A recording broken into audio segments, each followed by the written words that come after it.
Hello, my gorgeous group ones. Welcome to your reading. You see how I stumbled there? I forgot what group I was doing. Okay. Welcome to your reading. If you chose group one, thumbnail image one, however you done got here, welcome. And today's reading is going, and if you chose this group, today's reading is going to be about your next date. Who will it be with and what will it be like? So I'm sticking with the very kind of romantic, lovey-dovey mood that I have been in. I don't think I myself have been in a lovey-dovey mood, but I feel like the collective, like something is like waking up the closer we get to spring. So maybe most of you or most of the collective kind of want to wake up and maybe, you know, look more into love, or it could be a thing where everybody's collectively healing. So now there are more people ready to be in healthy connections, okay? But I just want to know about your next date. We'll get into more things as we move along, you know. But right now, we're going to get into the who will you be going on a date with next, and what will the date be like itself, okay? So if you chose group one, buckle up, buttercup. And let's see what comes out. I'm excited for this one. At the bottom of the deck, we have Two of Cups once I'm done shuffling. So we have new connections, burgeoning connections, dating, getting to know people. So this could be someone that you've already been dating, or someone that you will go on to have a serious connection with, okay? So let's get into it, please. Angels, ancestors, and spirit guides of the highest good of myself and the collective of group one, please be with me during this reading, providing me clarity and guidance, most importantly accuracy and protection from any negative or vibrational harmful energies that are not for the highest good of myself or my collective. Thank you, spirit. Let's get into it. Their next connection, maybe you are someone who's very spiritually protected, or you have been starting to spiritually connect with someone, if that makes sense. Like you feel somebody coming in, but you don't know who they are, what they look like, when you'll meet them, but you feel an energy of, okay, I'm gonna meet my person soon, or a feeling of anticipation, something like that. And it's kind of like you're asking for guidance. Maybe you're asking for who this person will be, or I was thinking something else, but I talked myself over the message. Some of you are like very spiritually advanced, or you've been manifesting someone, or you're very close to your people and they're telling you, hey, like someone's coming in. So you're seeing a lot of signs, synchronicities. There's something here about spirituality. So I usually say that little tidbit before I start the reading, but I felt the need to say it during your reading. So there's something here about you needing extra protection, or you being very proactive, or you being very intentional about who you're calling in, what you're calling in, and you're always constantly asking for the guidance of your spirit guides, your spirit team, your angels, your ancestors, spirit, you know. So for my group ones, let's get into it. Who will they be dating next, please? Who will this next date be with? Now, if y'all here married or in a relationship, this reading, I mean, could be for you, but it's more singles. But if you want to watch a reading, I'm not gonna tell you to stop watching. Okay, so we have two cards coming out upright and one in reverse. So the first card we have is the Two of Wands. Someone who's very decisive, someone who knows what they want and goes after it, someone who's going to ask you, I feel like. Someone who's going to plan the date, because that's what the Two of Wands means. Someone who's in a planning energy. Someone who wants to take you out and is going to make it happen. Someone who could live far away or wants to travel a long distance towards you. Or this could also mean someone deciding to come and pick you up one day and say, hey, get ready. So if some of you are in a relationship and you've decided to watch, there could be an energy of this person calling you up and saying, hey, I'm going to pick you up after work. Make sure to wear something cute to work, or I'm going to pick you up after my work at your house. Be ready. That kind of energy. This person like very much proactive kind of person. So if they want to do something, they're going to do it, you know. If they want to take you out, they're going to plan everything. You're not going to have to worry about nothing, okay? That's the kind of person they are. They're very adventurous. I'm hearing fun-loving, adventure-seeking, something along those lines. This person's like a very good time. They have a very high vibrational energy, which can be something you wanted to call in. You know, I mean, everybody wants a high vibrational person, I feel like, but not everyone is fit for it. Not everyone is able to operate in a high frequency energy to attract someone of a high frequency energy. So I get that you guys are, and so therefore you're attracting someone who's going to be like pursuing you, you know, a pursuer. This is what this person is giving me. Okay, so the person who you'll be dating is someone who I'm hearing I've got the whole world in my hands. I've got the whole world in my hands. And I'm also hearing I've got the world on a string. So this can be like a very optimistic kind of person who's used to getting what they want. You know what I mean? Very self-assured. You know what I mean? I'm hearing this person could be a bit egotistical, but I'm not getting in like a overly negative way. Everyone has a bit of ego to them. Like, if I want something, I'm going to get it. That thing is mine kind of energy. They could be kind of possessive maybe, or they consider you their whole world. But like I said, with the world coming here, they're coming out or in the card. There's something here about travel or long distances, or someone not being close to you, but willing to make the long journey and trek just to take you out. That's how into you they are, you know? Now we have the Knight of Pentacles. This could be someone who was taking a minute, or someone who's been traveling a very long distance to get to you, which is also what I was saying in the Two of Wands. So this could definitely be someone who lives far away. I'm seeing 555 as I'm saying that. So this person could literally be moving to your city, moving to your town. They're the new kid on the block is what I'm hearing. The new kid around town, they've just moved there. They're still discovering everything, but they know they want to date. So they're going out and finding people, meeting people, asking people out, you know. This also is giving me an energy of like a long time coming. So this could be someone who was looking, was scouting, was, you know, scouting their prospects, and they put their mind and their heart on you. And now they're moving towards you and they want you, which is why I said you have been very intentional about dating. This person has also been very intentional about dating, but they're also going to be very intentional about you. They want you. You're the focus here. I'm not dating in general, but you. So like I said, a long time coming. This person could have been slow moving as well, but this is definitely someone who's hard-headed, and once they want something, they're going to get it, which is what I was saying with that ego. This person's like, mine, I want it, I got it, you know. It's giving Ariana Grande, I see it, I like it, I want it, I got it. So this person could have money, or they take on that mindset when it comes to you, okay? So what else is coming through here? This person's like also very like, they're going to take their time, which is why if it is someone who you've known already, they have taken their time to maybe get to know you on a more friendly level. This could be the kind of person who wants to be friends with their lover first and then date and take things into the more romantic, you know, route. But at first they want to get to know you, you know. But they are giving hard-headed. They are giving stubborn. They're also giving steadfast, loyal. They're also giving perceptive. They're patient. They're kind. I'm hearing love is patient. Love is kind. This person could be an earth sign. We have Knight of Pentacles. Okay, this person could, like I said, had a new job opportunity in your area, and they took the job opportunity in your area. This person could also travel for work is what I'm getting, you know, which is why they took so long to get to you or ask you out, because they're always traveling for work.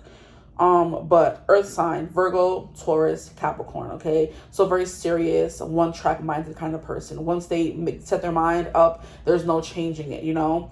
Like I said, this person is a planner. They're going to plan the dates. They're also very good at just planning things in general, making lists. They could be a person who makes lists, you know, who has to have every little thing ticked off before they go and make a move on someone. So this could be someone who's waiting to have their career in order, waiting to have their house settled, waiting to have their kids enrolled in school. Who knows? They want to have all their ducks in a row before they make their move towards you, essentially. Now, the next card we have is Nine of Cups in reverse. Interesting. This card has been showing up recently. Okay, so Nine of Cups is a wish come true. Okay, the Nine of Cups in reverse is definitely, I'm hearing denial. So this person was denying themselves what they wanted for a long time is what I'm getting, which is why we have this Knight of Pentacles, a slow, methodical approach. They're not taking things fast or rushing through things. They want to make sure they know everything about you, make sure they have all the date laid out before they ask you out. They have the dinner reservations, you know, booked kind of energy, you know. But the Nine of Cups in reverse is definitely someone who I'm hearing may seem like they have it all together. They know what they want and what they're doing, but they're a little nervous to ask you out or take you out.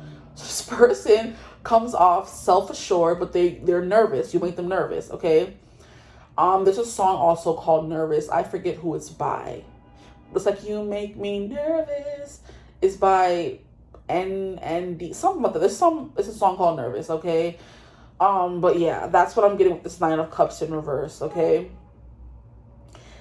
It's also, in a recent reading of mine, I said it's something you didn't know you wanted for the longest time, but you're finally getting it. It's like a wish gone unfulfilled. So like I said, they may have been wanting you for a long time. They're finally asking you out.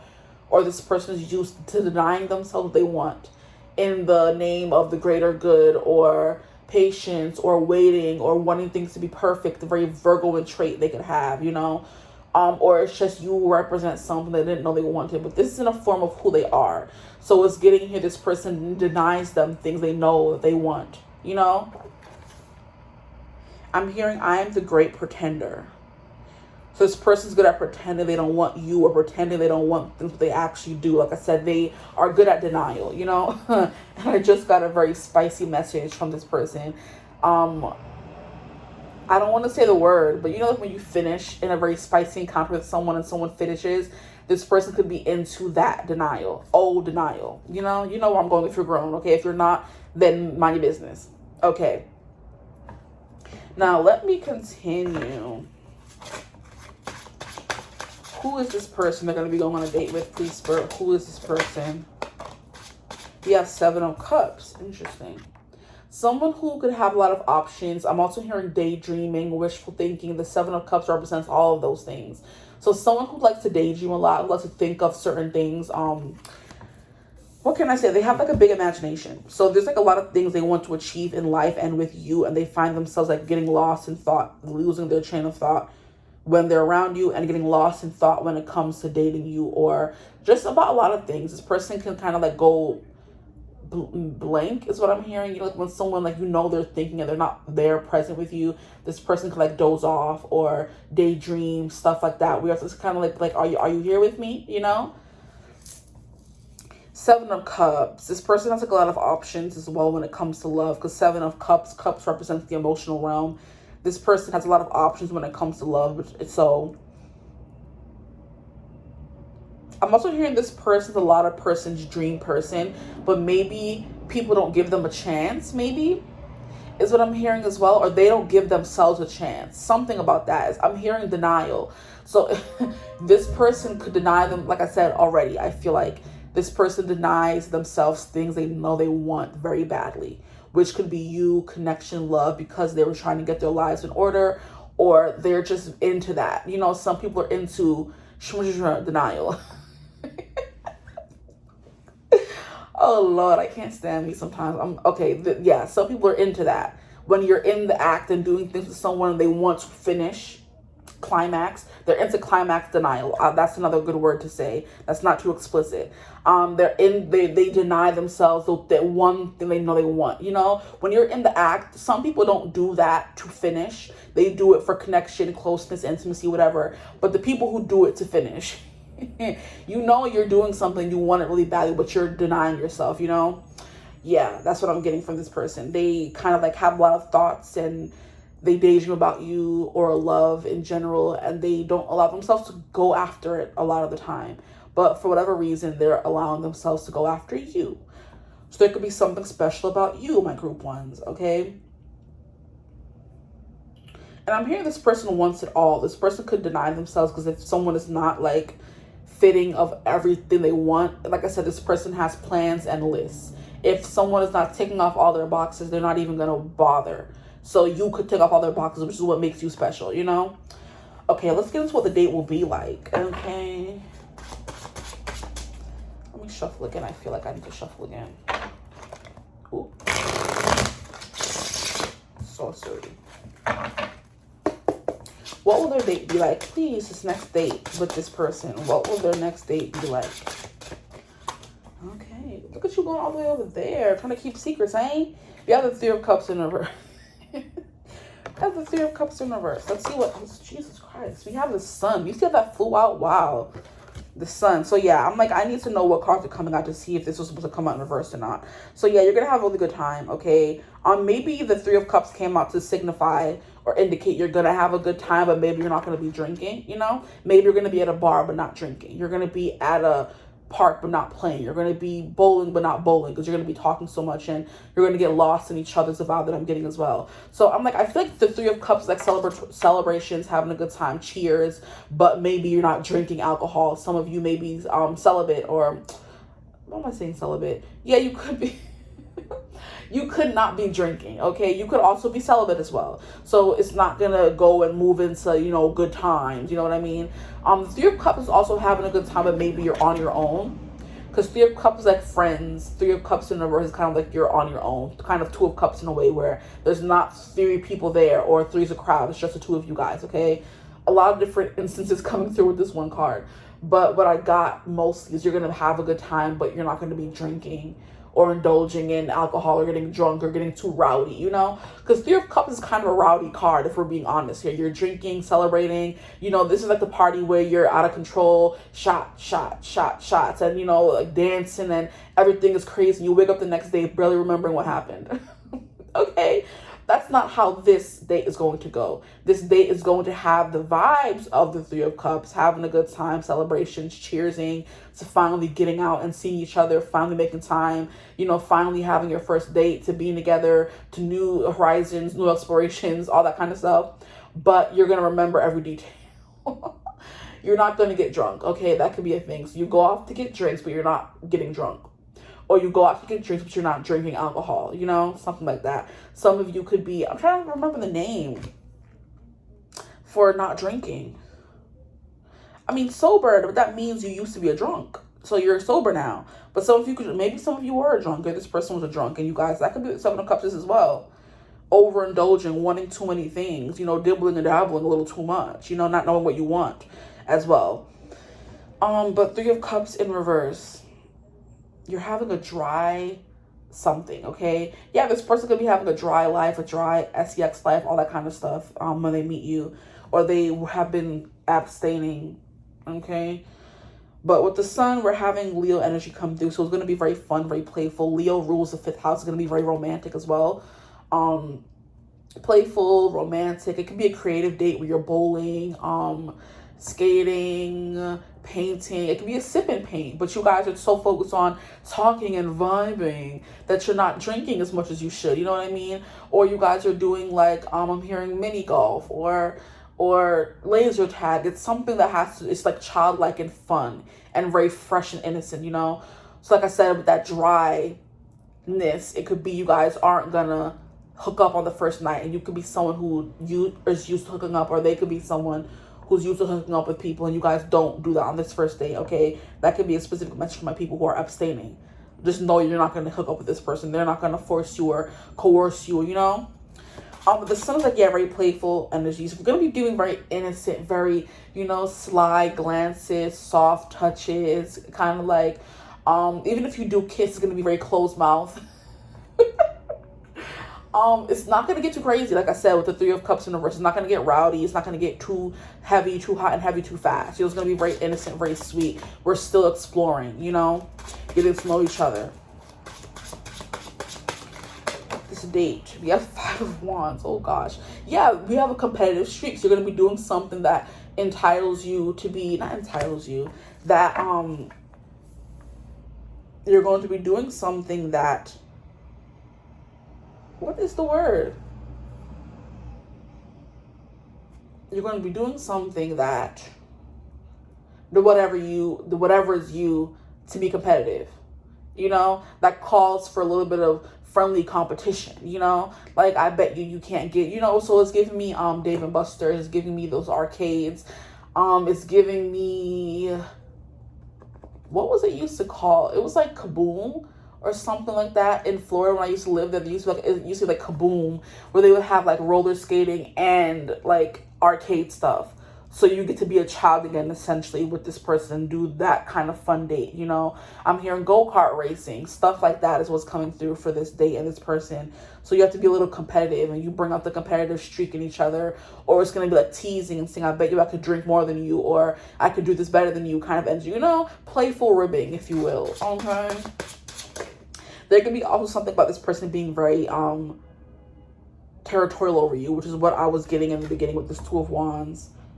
This person's like very territorial, egotistical, that kind of energy, where they have like a streak of masculine energy that's like mine. I'm going to win. I have to hold the door for you kind of energy, you know? We have Page of Pentacles in reverse. For what the date will be like,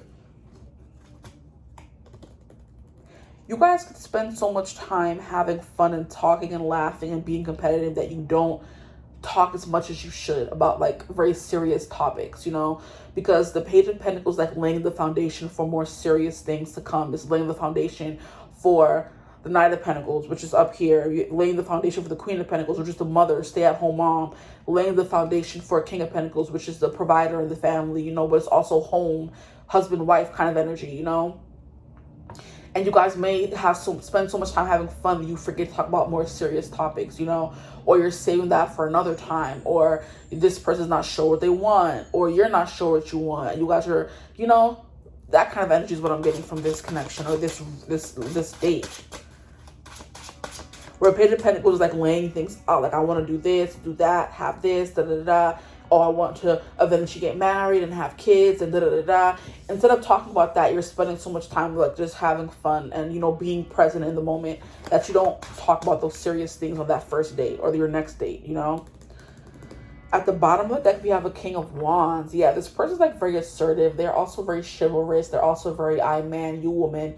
If this is a hetero connection, if you are same-sex connection, there's something here with the person you're going out with being very much I man, you woman. That dynamic of I do everything, I plan everything, I pay for the date, you know. I was kind of getting a little bit the Page of Pentacles in reverse, this person not wanting to pay for the date. But with the King of Wands coming out, I get the vibe that this person has some kind of pride. They want to pay for the date, you know what I mean? Show you they're invested in some kind of way. If you don't shut the hell up.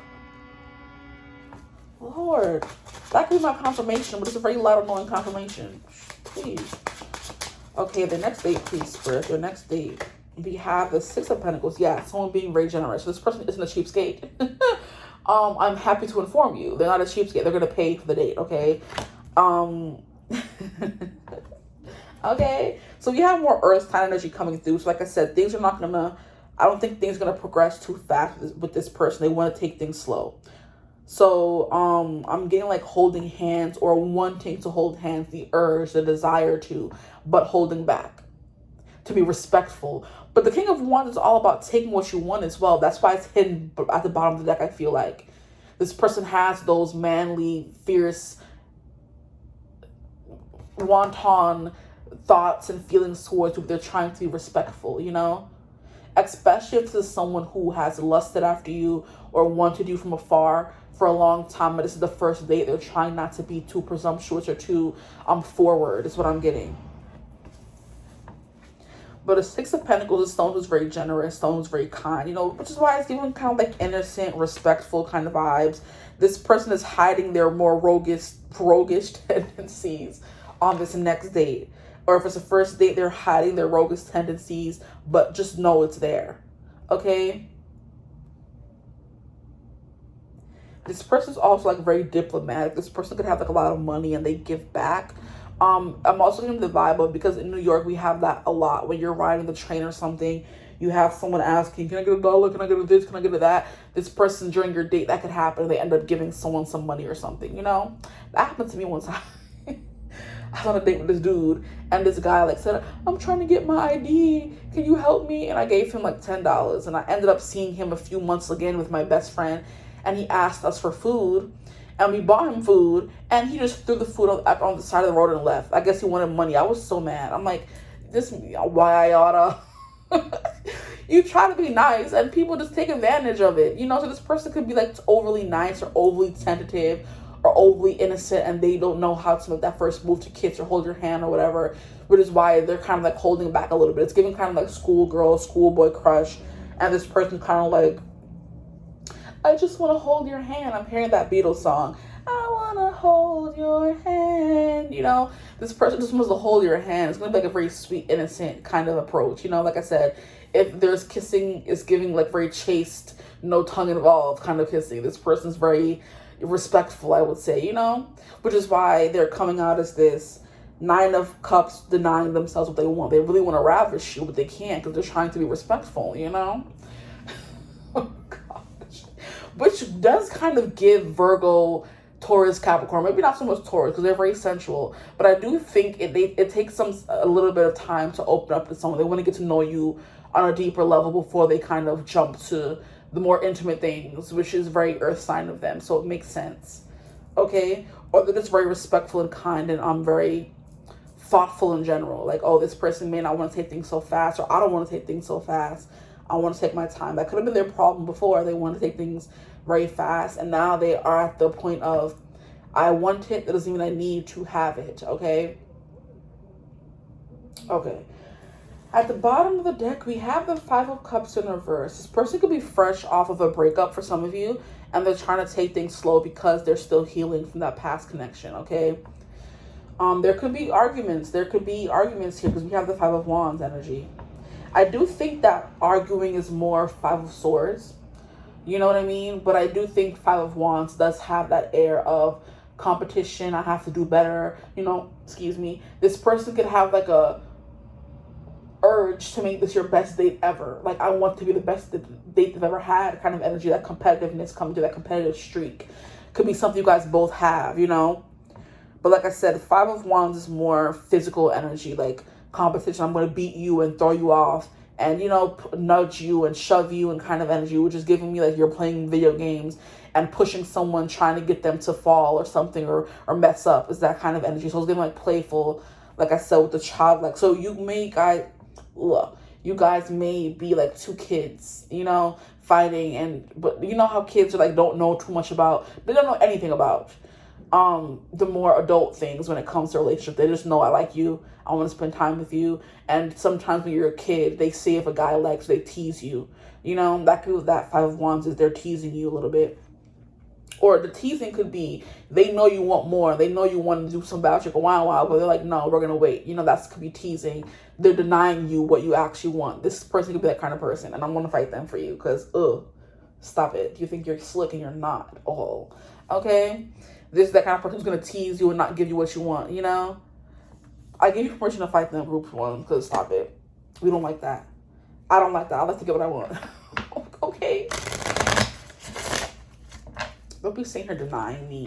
But yeah, we have the Sun, which is the only major arcana that came out for what the date will be like. So it's going to be very fun. It's going to be very, I'm hearing life-giving, very warm. It could be like a sunshiny day. You go for a walk in the park, or you go and do activities outside. Yeah, or even if it is winter time, it could be like a very sunny, warm day for a winter day, something like that. Here we have Twist of Fate coming through for what your date will be like. What will their date be like? I didn't even ask a question. The card came out, so maybe we'll put it back. I'm hearing this is someone you forgot about, or someone you thought forgot about you, and they're kind of coming back around as a twist of fate. That could resonate for somebody. So if you've been wanting to date someone and you thought it's not going to happen because it's been too long, they didn't ask you out yet, it's coming around, okay? Here we have mere seconds to spare. Yeah, it's coming fast and quick. Oh, it's coming fast and quick. Somebody could be doing that during this date. Interesting. There's only mere seconds to spare. That's that kind of firework, bomb about to explode energy that I'm kind of getting from the Five of Wands. So this person does have like a very competitive, like I said, I man, you woman, I have to best you at everything kind of energy. You know, I'm hearing anything you can do, I can do better. I can do anything better than you. No, you can't. Yes, I can. No, you can't. Yes, I can. No, you can't. Yes, I can. Yes, I can. Y'all remember that commercial from when we were younger? For those of you who are my age or older. So it's kind of like anything you can do, I can do better. So it's going to be like, oh, you think you want to one-up me? Oh, I'm going to do this and show off, you know? That could be Five of Wands, showing off. We have separation. Oh, interesting. So for some of you, this could be someone you're in separation with. Or like I said, you thought this person was going to come back around and they actually do.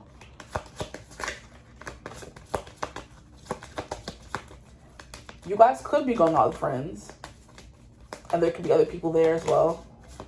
I'm hearing very low stakes. Okay, relax. We have Whoa Nelly. No Whoa Nelly and mere seconds to spare. Very interesting cards you guys are getting. So it's going to be very explosive. It could be very explosive, very romantic, very charged in the more amorous way. I can't. It could be very charged in that kind of way, but you guys are just like trying to fight off the attraction because you don't want things to move too fast.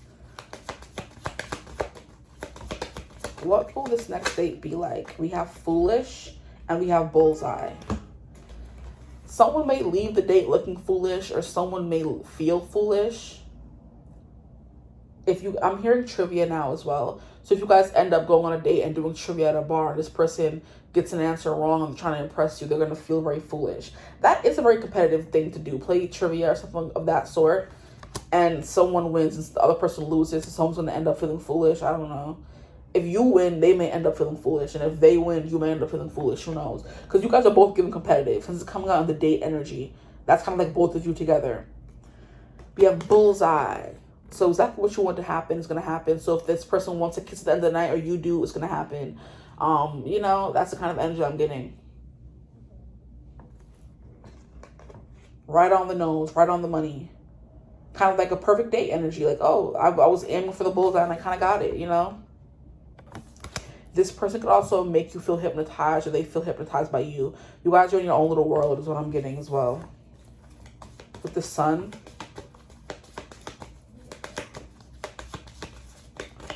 Can I get one more card for what their next date is going to be like before I move on to the more romance decks? We have a win-win. So it's going to be a win-win outcome. Okay. That's that bullseye, and it's coming out to clarify the bullseye card. So even if things kind of like get tense with that Five of Wands, and it becomes more so like not playful banter back and forth, and it becomes more so like real tension and competition, especially if this is someone you know and you were in separation with, that could be where that tension is coming from. For some of you, it will be playful. For others of you, it will be serious tension, trying to figure out, you know. I'm hearing that song, Ease Up the Tension. It's by Kes. I think it's Tack Back by Kes. But it's like, I want to ease up the tension. I love that man. He's so, his music is good. He's cute too. Anyway, I'm done. This person can be cute as well. This person can be Caribbean, and I really hate that for you, because these Caribbean men are just good luck. You know, they are very macho, machismo guys, and that could be who. If they don't shut up with that beeping, they're very machismo men, and they want things their way, and they're very hard-headed and stubborn. So if you're getting you one of those, good luck. Okay, good luck, Charlie. Good luck, Charlie. But that's the vibe that could be coming through. The tension and the mere seconds to spare. Things get very heated for a second, where it's almost like someone's gonna blow up on someone, but it's kind of like, and someone could with the Woe Nelly. Mere seconds to spare, clarified by Woe Nelly, things blow up, okay? Things get heated, tense, and y'all start fighting. It may lead to separation. Interesting. Or things were heated and tense between you guys, and things blew up, and now you guys are coming back together after that separation. Who knows? Maybe you guys have to take a break, a bathroom break, to ease up the tension. And then you guys come back and you guys feel foolish for what happened. It's just like, hey, I'm sorry for what I said, for what I did. It wasn't that serious. You know, there's some egos. I did mention ego earlier. There's some egos, some big egos in this group for your person or for you. And things may get, you know, heated because someone may say something that you take as not as a joke and too seriously. And then it leads to a fight, and you guys leave and go to the bathroom, or, you know, walk away from each other. And you guys end up coming back together and feeling foolish. But you're ending the night or the day or the morning, evening, afternoon on a high note with the bullseye and the win-win outcome. But some of you may end up cutting ties with this person because you can't get over what happened. And I just saw 33. So that could be confirmation. Like things don't go the way you want it to, and you guys cut ties, okay? And that's fine. Not every day is going to be the one, you know? But I do think for others of you, it's going to be a win-win outcome, because you guys are able to kind of like, how can you say, ease up the tension? Like I said, exactly. You're able to dismantle the bomb, you know? That could be what you guys are doing. I'm hearing, we only got 5 minutes to save the world. That song, Justin Timberlake and Madonna, I think it is. We only got 5 minutes. 5 minutes. It's either 5 minutes or 10 minutes or 10 seconds. I don't know. But it could be one of those games you're playing where you have to do like an escape room, or you have to dismantle a bomb. It's not an actual bomb, but one of those high stakes kind of games. You guys are competing against each other to do it, and you guys end up fighting or bumping heads because you think you should do it this way and they think you should do it this way. And I do think those dates are very good for first dates, especially because you get to see how you work with someone, how they act in situations where they have to work with other people, you know? And that could be where you guys separate and kind of go your separate ways. And you guys both feel foolish after the fact because it's like, we're grown. We could talk this out, you know? But some of you will end up cutting ties with them. Others of you will not. I'm going to clarify for that card. I'm going to clarify for cut ties. Why is that here? Why is it here, please? And we have watch your back. Interesting. See, I don't know if this is like meant to be playful or serious. So I guess take it as it resonates, or just beware on your next date. Beware. Okay? Because we have cut ties clarified by watch your back. So some of you, this may not end up so well. For others of you, it might. Just take it what resonates for you. And go into it not apprehensive, but aware, you know? Watch your back is also giving me you're playing with someone and they're trying to, like, you know, one up you or get one over on you. And that's kind of the vibe that I was getting, but I don't know how serious it's going to be. It's going to be different for everyone, depending on who you're going on a date with. But if you see someone being overly competitive and it's turning into arguments, and they're being petty and they're blowing up and getting angry, that tells you everything you need to know. Goodbye. Okay? On your first date, they're showing you this wild side of they're like, yeah, they can't control their temper. They get angry at every little thing. If they don't win, they're a spoil sport. Like, please, you know, competitive to the point where they don't want to lose and they feel upset when they lose. You know, not cute. Especially if it like turns on you and it starts to become a negative thing. You start feeling bad vibes, then run. Yeah. Okay. So let's get into, I guess, what could come from this date, what comes after this date or during the date. What do we need to know? We have codependency. Addictions are affecting your romantic life. And what was I saying about Three of Cups? This person could be like they could be a drunk or alcoholic, you know? They could be trying to battle against that, or they're in recovery or something like that. But this person, you or them, somebody could have codependency issues.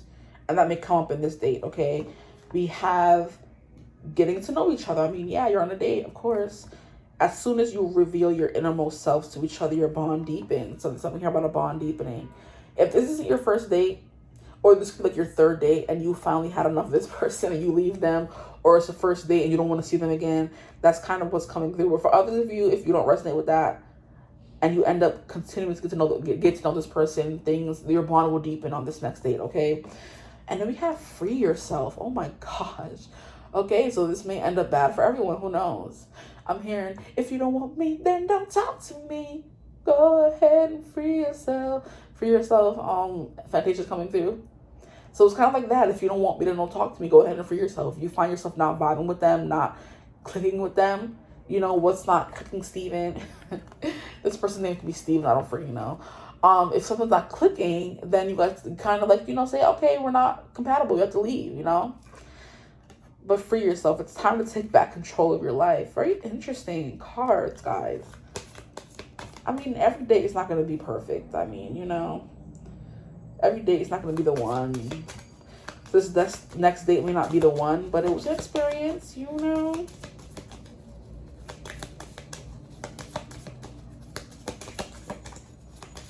Seven of Cups, this person can be a little indecisive. They're playing whether they want to have their cake and eat it too. They want to dip in, you know, kind of thing. And you find you don't like that. You don't want that. You want them to be set on you, you know. They could be dating other people, but you don't like that as well. And they're kind of like, free yourself. We have soulmate. Yes, this is your soulmate. So for others, if like I said, please take whatever resonates. I just can't with these messages right now.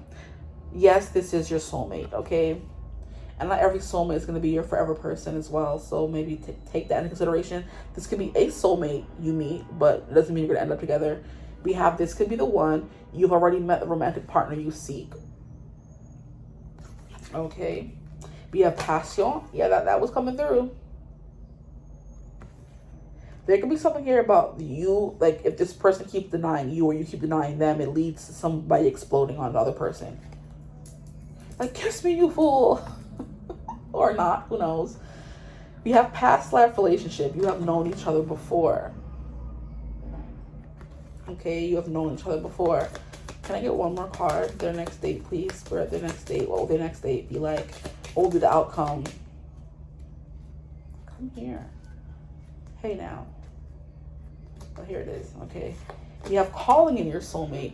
So maybe by finally letting this person go, you realize you're one step closer to calling your soulmate because you know it's not them. So you don't got to keep wasting your time with them, especially if this ends up being like a third date. For others of you, this is not a first date and you're not dating anyone right now. If you are dating someone right now, this may end up being the end of your connection. And that just means you're one step closer to calling your soulmate because you were someone who asserted your boundaries. And if this person didn't respect them, bye. Okay. That may end up leading you to your past life connection. Now, one more deck before I leave you.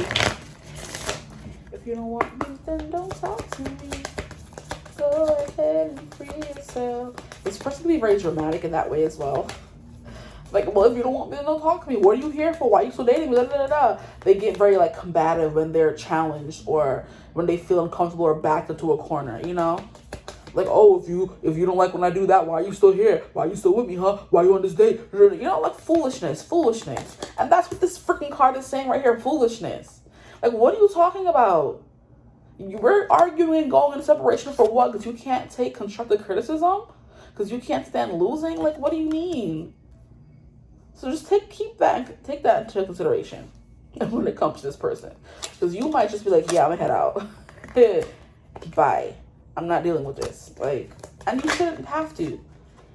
Here we have material attachment, too much focus on visible trappings. This person could be too focused on the physical. Whereas I was saying they're not going to be so much focused on that. This person could end up being too focused on the physical and you don't like that. And you cut ties. Or they try to, make some advances and you're like, nah, I don't like that. I'm leaving. And they get offended like, oh, if you're not going to do that, then leave. Okay, bye. It's as simple as that. Like, too focused on visible trappings. It's too focused on the material things, looks, stuff like that. Okay. Don't take this if you are going on this date and it goes well. Just take what resonates, please. We have a natural evolution. Exactly. Let the situation unfold naturally. That's what this person is like, I feel like, for most of you, okay? For others of you, you're getting someone who isn't as healed as they should be. You know what I mean? For others of you, I think the day is going to go really well, okay? Some of you, it may not go so well, but we have natural evolution, so things go naturally, Or there may be a natural evolution. Whatever you guys did last date is going to be the next step. If you kissed last time, it's going to be a little bit more. Like I said, if it was just a little peck, it's going to be a little bit of tongue exploration. That's what I'm getting for this. Let the situation unfold naturally. There's not going to be any forcing of things. But like I said, not everyone is perfect. So this person could have some things they want to work through. And when you bring it up or confront them or say something, give them some criticism, they may get a little foolish. And they want to cut ties and they get combative with you. So watch your back for sure. Watch out for that. Keep that in mind. We have reaching out. Expect a call or text from your person of interest. That's a Two of Wands. This person does like you. They are interested and they're going to be the one reaching out. We have magnetism. Yeah. There is a gravitational pull to each other. So there is that. Like for some of you, if this is banter, going back and forth, arguing, that tension there, like you guys are finally going to be easing up that tension, okay? Whether it's banging it out, okay, arguing it out, kissing it out, I don't know what it is. It's going to be something about that, okay? Yeah. Because with the Sun card coming out here, it is giving there's like an attraction, there's a light, there's a warmth, okay, there's a familiarity you may feel with this person. We have rendezvous. Like, what are you telling me? Others of you, yeah. Some of you are going to take things slower. You guys have been taking things slow. And for some of you, you may have reached the third date. And you guys are going to have like a little rendezvous. Okay. We have a private getaway for two is calling you. Go off, group one. The cards are just flying out. And we have freedom, healthy space, and room to breathe. Exactly. That is something that's important. So by you guys like asserting your boundaries, this person's gonna be like, oh, okay. They may find it attractive. For others of you, they may not find it attractive, and it just depends what you decide to do from there, okay? Or what they decide to do. Now here we have signs and clues. The universe is talking to you. That's what I was picking up in the beginning of the reading. Yeah, there's like a lot about like playing around each other, moving around each other, beating around the bush, Kind of like, because here we have these two couples here, or this one couple, and we have the guy picking at the girl and the girl picking at the guy, but no one's doing anything, you know? They're just picking at each other, moving around each other, you know what I mean? But we have that gravitational pull, we have that natural evolution, and we have rendezvous, we have magnetism. So who knows what's going to happen? You know, there's a lot of different people watching. A lot of people may make different decisions, you know? We'll see what happens on the actual date. Let me know. Come back and tell me, please. But yeah, there's something here about a natural evolution. So whatever feels natural for you guys to do next is what will happen. And it's going to be different for everyone, okay? With that gravitational pull, material attachment, kind of like flirting, you know, moving around each other, circling is what I'm getting. You know, like when animals circle each other before they start fighting, or they pounce on each other. That's what I'm getting. So there's tension, for real, for sure. But it's a matter of if you guys are going to act on the tension. And for some of you, you will. And for others of you, you may not. Who knows? You may leave this person behind, or you guys may have a little rendezvous and cut ties after that, because they, you know, you guys just don't, you're not compatible in that way, or they don't give you what you need, or something like that. Something may happen, something may not. Okay, just take what resonates. But I'm gonna leave you reading right here, guys. I hope it resonated. I hope you loved it. I hope you liked it. If you did, like, comment, subscribe, join the tribe. We'd love to have you. If you would ever like to book a personal reading with me, you could always get in contact with me. Use my email in the description box below. But I hope you're having a beautiful, wonderful day whenever you're watching this reading. And as always, I will see you gorgeous people in the next one. Bye. Hello, my gorgeous group 2s. Welcome to your reading. If you chose thumbnail image 2 or the energy of group 2, however you got here, welcome to your reading. Today we're going to be discussing what will your next date be like, but first we're going to get into the who will your next date be with. Now, I'm usually the kind of person who goes with the flow, and if I make mistakes during the intro of each reading, I go with it. This time, this is my third take. So there could be something here about 3 times a charm. Maybe you tried to do a date with this person once and twice and it didn't go well. Or you keep changing your clothes during the date, or you keep changing your mind during the date, or like a stop and a start kind of energy is what's going on, or you're nervous and you keep, like I said, changing your hair, changing your clothes kind of energy. That could be something that's also going on during this your next date. So that could be something that's coming through. But also you could be called group 1 because I called you guys group 1 in the first one, and not to cut that because you're not group 1. And then in the second one, I messed up, you know, and I still called you group 1 as well. So there's something here about group 1, or like messing up or going on a date and keep having to, like I said, reschedule or redo or renege. But this is just someone you've been meaning to go out with for a long time and it just hasn't been coming together. You know what I mean? How that happens sometimes. And I just saw 1, 2, 3. So it's like a countdown. 1, 2, 3, let's go. Or a build up. Okay. So in today's reading, we're going to be getting into the who. First and foremost, who will this date be with? And then what the date will be like. And then towards the end, what's the outcome? What's going to happen? All that kind of stuff. Now, when I started your reading and I hit record, before I hit record, I looked at the bottom of the deck. And we have the 10 of Pentacles. And the 10 of Pentacles automatically gave me an at-home date. So maybe you guys are so busy, but you want to see each other so bad that you just say, hey, come over and I'll make a very romantic dinner, okay? For others of you, this could be someone you've been dating already and have just been trying to make time for, but the time never seems to be right. You can never get away from work or get away from home or make it out. So this person just says, hey, I'm going to do an at-home date, come over, or I'm going to come over to your house or something like that. Something very at-home, very cozy, okay, or something very expensive. Because 10 of Pentacles is also about a lot of money. It's all about stability. So you're building something stable with this person.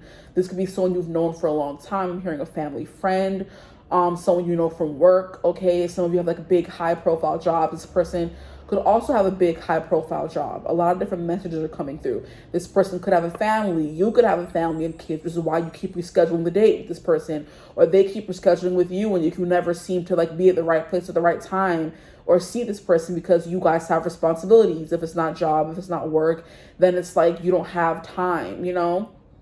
Or there could be distance. I'm not really getting that, but that could be something that's coming through for a small bit of you. But yeah, if you felt called to this group or group 1, then if there is distance, you may want to watch group 1. That's just what I'm saying, okay? So Ten of Pentacles, someone that has like the big bucks. I'm hearing daddy warbucks, or this person can literally just be a daddy or have daddy energy. Okay. With the whole 1, 2, 3 takes, this could be your third take with this person. This could be your third time trying to make things work with them, and you're like, this is the last time I'm going to try with you. If it don't work out, arrivederci, you know, that's it. Sayonara, that's it, you know. Okay, I'm seeing 333 right now, so let's get into the reading, please. Yeah, I'm keep fixing my hair and fiddling and doodling with how I look. And so there could be something here about you being nervous about how you look. You're always touching your hair. That could be a nervous habit you guys have. But please, Spirit, can we get into who this person will be? Who is this person they're going on a date with? And when I was, this could be out of the blue. I'm just getting messages because when I was shuffling the cards, they kind of like splattered this way and they almost fell off the thing. And when I picked it up, it was the 6 of Cups, the 10 of Swords, and the Justice card in reverse. So see how I remember these things? My brain. There's something here about maybe you know this person, it's a past person, you tried to do it with them, you're sick and tired of it. Sick and tired of missing each other, just missing each other. And there's just something that's been really, really out of balance or off kilter about this connection from jump, which is why you said, I'm going to try this last time, and if it don't work, that's it, you know? And it made this work this time. 2 of Swords in reverse, something here about making decisions or not knowing what to do, being confused, or not knowing what to wear, as I was saying earlier, okay? So let's get into who this person is now. So I could just say this person can invite you somewhere out of the blue, or there could be word vomit I'm hearing as well. But there's something here about maybe a little all over the place and chaotic about this date or this person or you. Whichever one. All 3 can resonate. We have the Devil. Oh my gosh. The definition of off kilter. Okay. There's just something out of balance. Maybe toxic or addictive about this person. You've been trying to get rid of them. This is giving me a dusty, crusty, musty, toxic ex that keeps coming back into your life, and you cannot say no because they have you digmatized, they have you p-whipped, they have you whatever, and you just keep going back and you just can't seem to get enough, you know. So I'm hearing, I can't get enough, I can't get enough of what you got. Good God, you hit the spot, trying to let go, but I just cannot. So don't you stop, I need that. There's that song coming through. I think that's I Can't Get Enough by 𝐎𝐩𝐭𝐢𝐨𝐬. But and I'm here, I only have eyes for you, dear. Are the stars out tonight? Cause there's something in sight. Cause I only have eyes for you, dear. Something about that. I only have eyes for you. The Michael Bublé version is coming through for you guys, okay? So there's something here, but you only having eyes for this person, them only wanting you, you only wanting them. You're bound and shackled to this person. Maybe there's something here, but you liking a kink in your relationship or in your life, and this person is the only person who can give you that kink just right. You know what I mean? And I was saying this person could be a big daddy. There could be something here about that kink coming through. This person is the only person who's able to give you that vibe that you've been wanting. Now, I'm getting hot in here and I'm sweating a little bit, so there could be something here about heat, or this is gonna be like a very spicy person or a very hot person. Like you get hot and bothered when they're around. Okay, go off, group. Group 2s. This could be like a very spicy date, or just a spicy encounter in general, or every encounter between you guys is spicy, okay? So Devil card is also Capricorn energy. So this person can be like very serious or very serious about you, which is why you guys are very serious about each other. So no matter how many times it's been a failed day, you're going to keep trying to see them because there's just something about them that calls to you. Yeah, I'm hearing calls to your wild side. I'm trying to push up on you. Hit the spot. Do. I think that's Wild Side by Normani featuring Cardi B. So yeah, there's something here like very naughty, illicit, you know. Yeah, hot and bothered kind of energy. Because she's like, we can't just keep talking about it, you know. So something here about let's stop talking about it and actually be about it. Let's do it, okay? There could be something here about you talking about doing something or going farther with this person, doing the do. And there's something about them coming through in this very devilish, devil-may-care, roguish, rakish energy on this next day. That's just them in general, child, which I, like, big up to y'all for being able to resist for so long or resist at all. Because, hypnotized, you know? And I'm here, you guys are getting a lot of songs, Jesus Christ.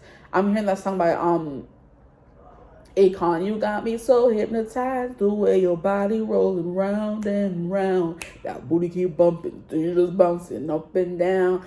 So this person is going to be very fixated on how you look. So that could be why you keep trying on things and taking it off. Doing your hair this way and changing it. Because you know this is a date that you're going to get down with this person and you want everything to be perfect. If this is your first date or your first date with this person or in general after a long time, don't take that message. Maybe that could resonate for you as wanting to look your best because you haven't been on a date in a long time. But I am getting the vibe that for some of you, this could be your 3rd, 4th, 15th, 11th date with this person. And you know you're going to be getting it in with this person, right? So you have to make sure everything smells good, everything looks good, not a hair out of place, okay? Excuse me, make sure your breath is fresh, make sure your lips are glossed, okay? Make sure you put on some perfume, make sure your lotion, no ashy parts. There's something here about that coming through, being very extra careful about what you wear and how you look. You know what I mean? Very extra aware of you. Because I don't know what this is. Is that a burn or something? But I'm only seeing it like in the camera. So it's like you're extra vigilant on how you look and what's going on in your, you know, your body.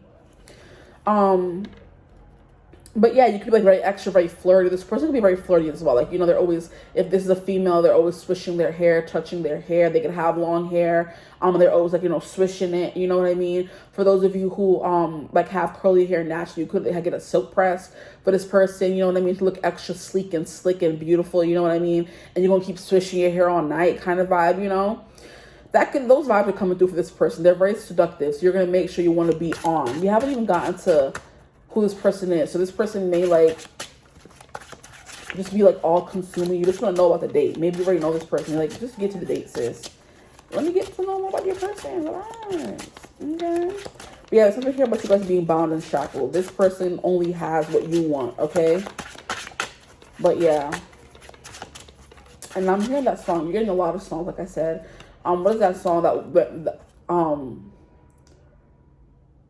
don't play with it, don't play with it, don't play with it. Come on, baby, don't play with it. Just lay in it. You know, spend all day in it. My hitters don't play with it, don't play with it, don't play with it. They stay in it. Bah. When it comes to me, they don't play with it. And he's like, I just want to rough it on the tongue. Let me stop. That was my song for a while, guys. That's Don't Play With It by Lola Brooks and some other girl.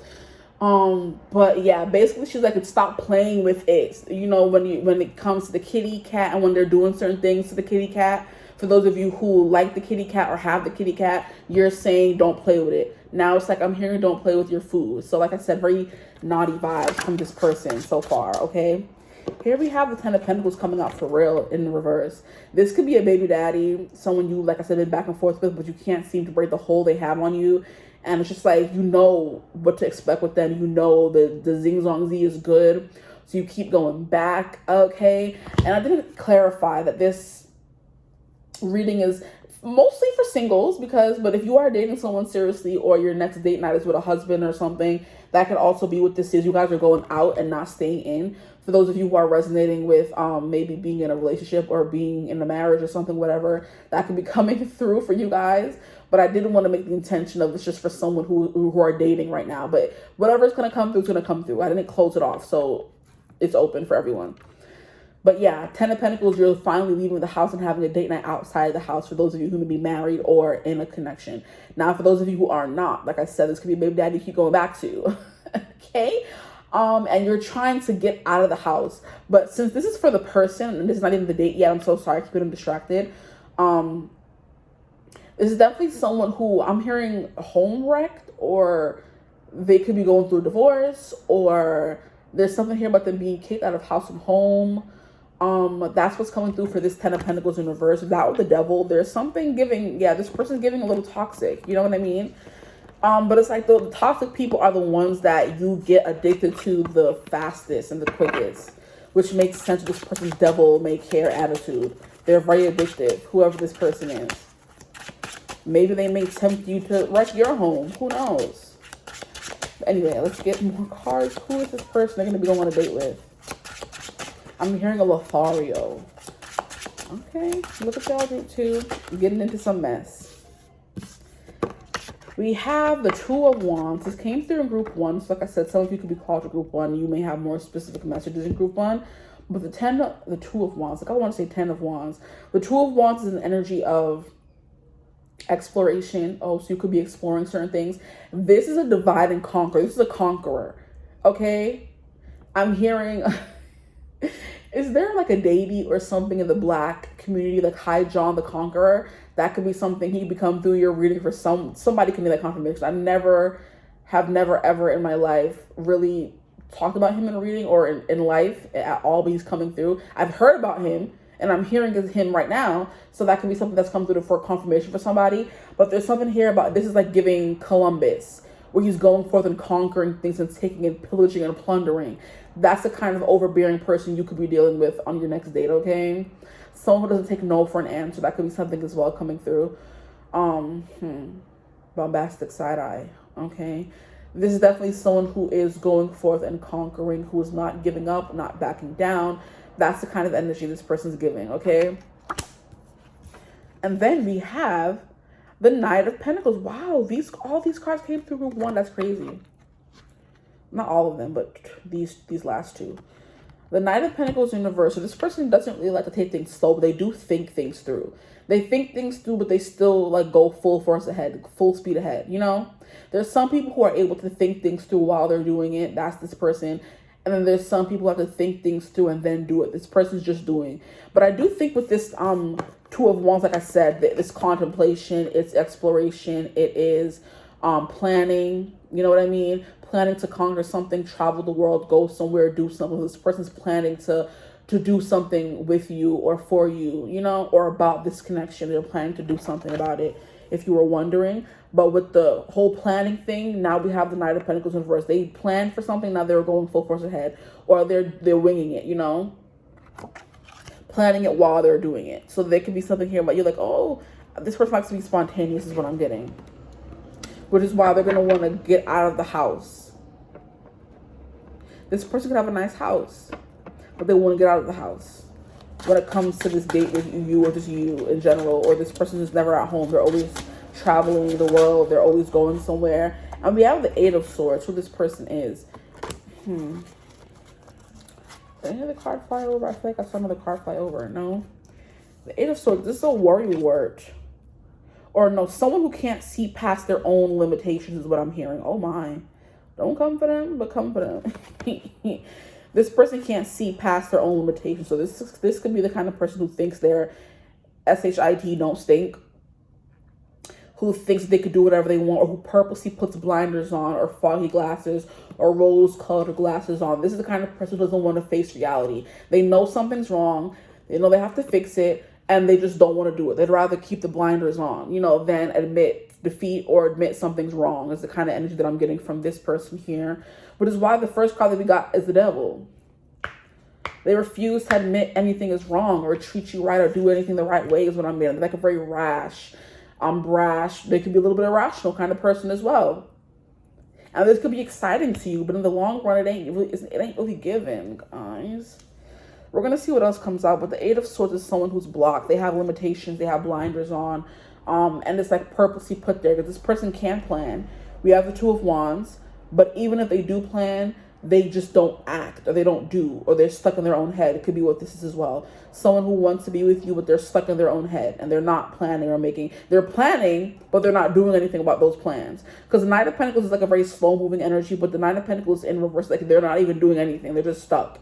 You know, it's kind of giving me hangman energy. So what is this? This person, are we getting two different people coming through in this reading?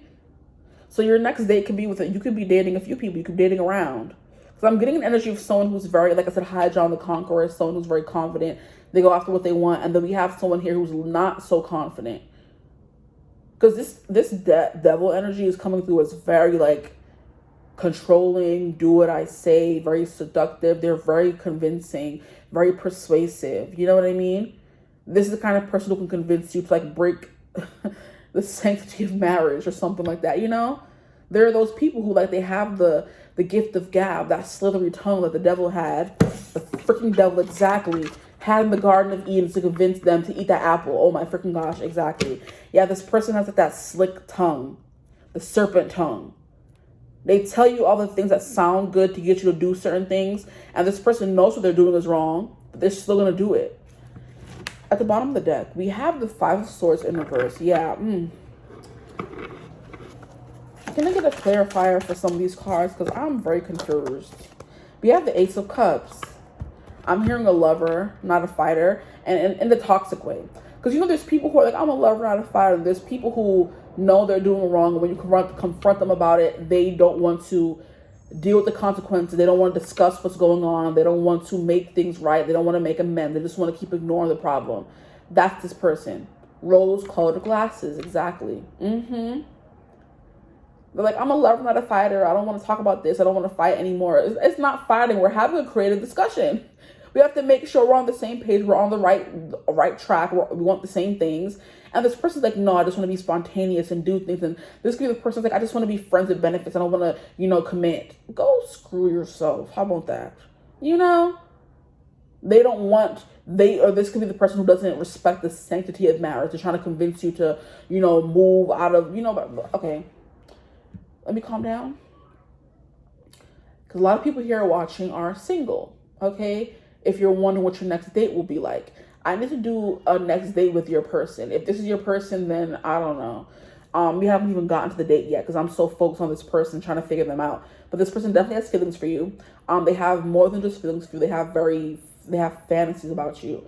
I'm hearing raging hormones, raging hard thing for you. You know what I mean?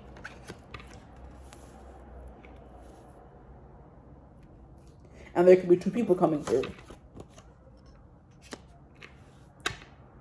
But the Devil's Capricorn energy, so far, that's the only distinct energy that's coming through. Knight of Pentacles in reverse is giving you Taurus, Virgo, Capricorn. Capricorn coming through twice, okay?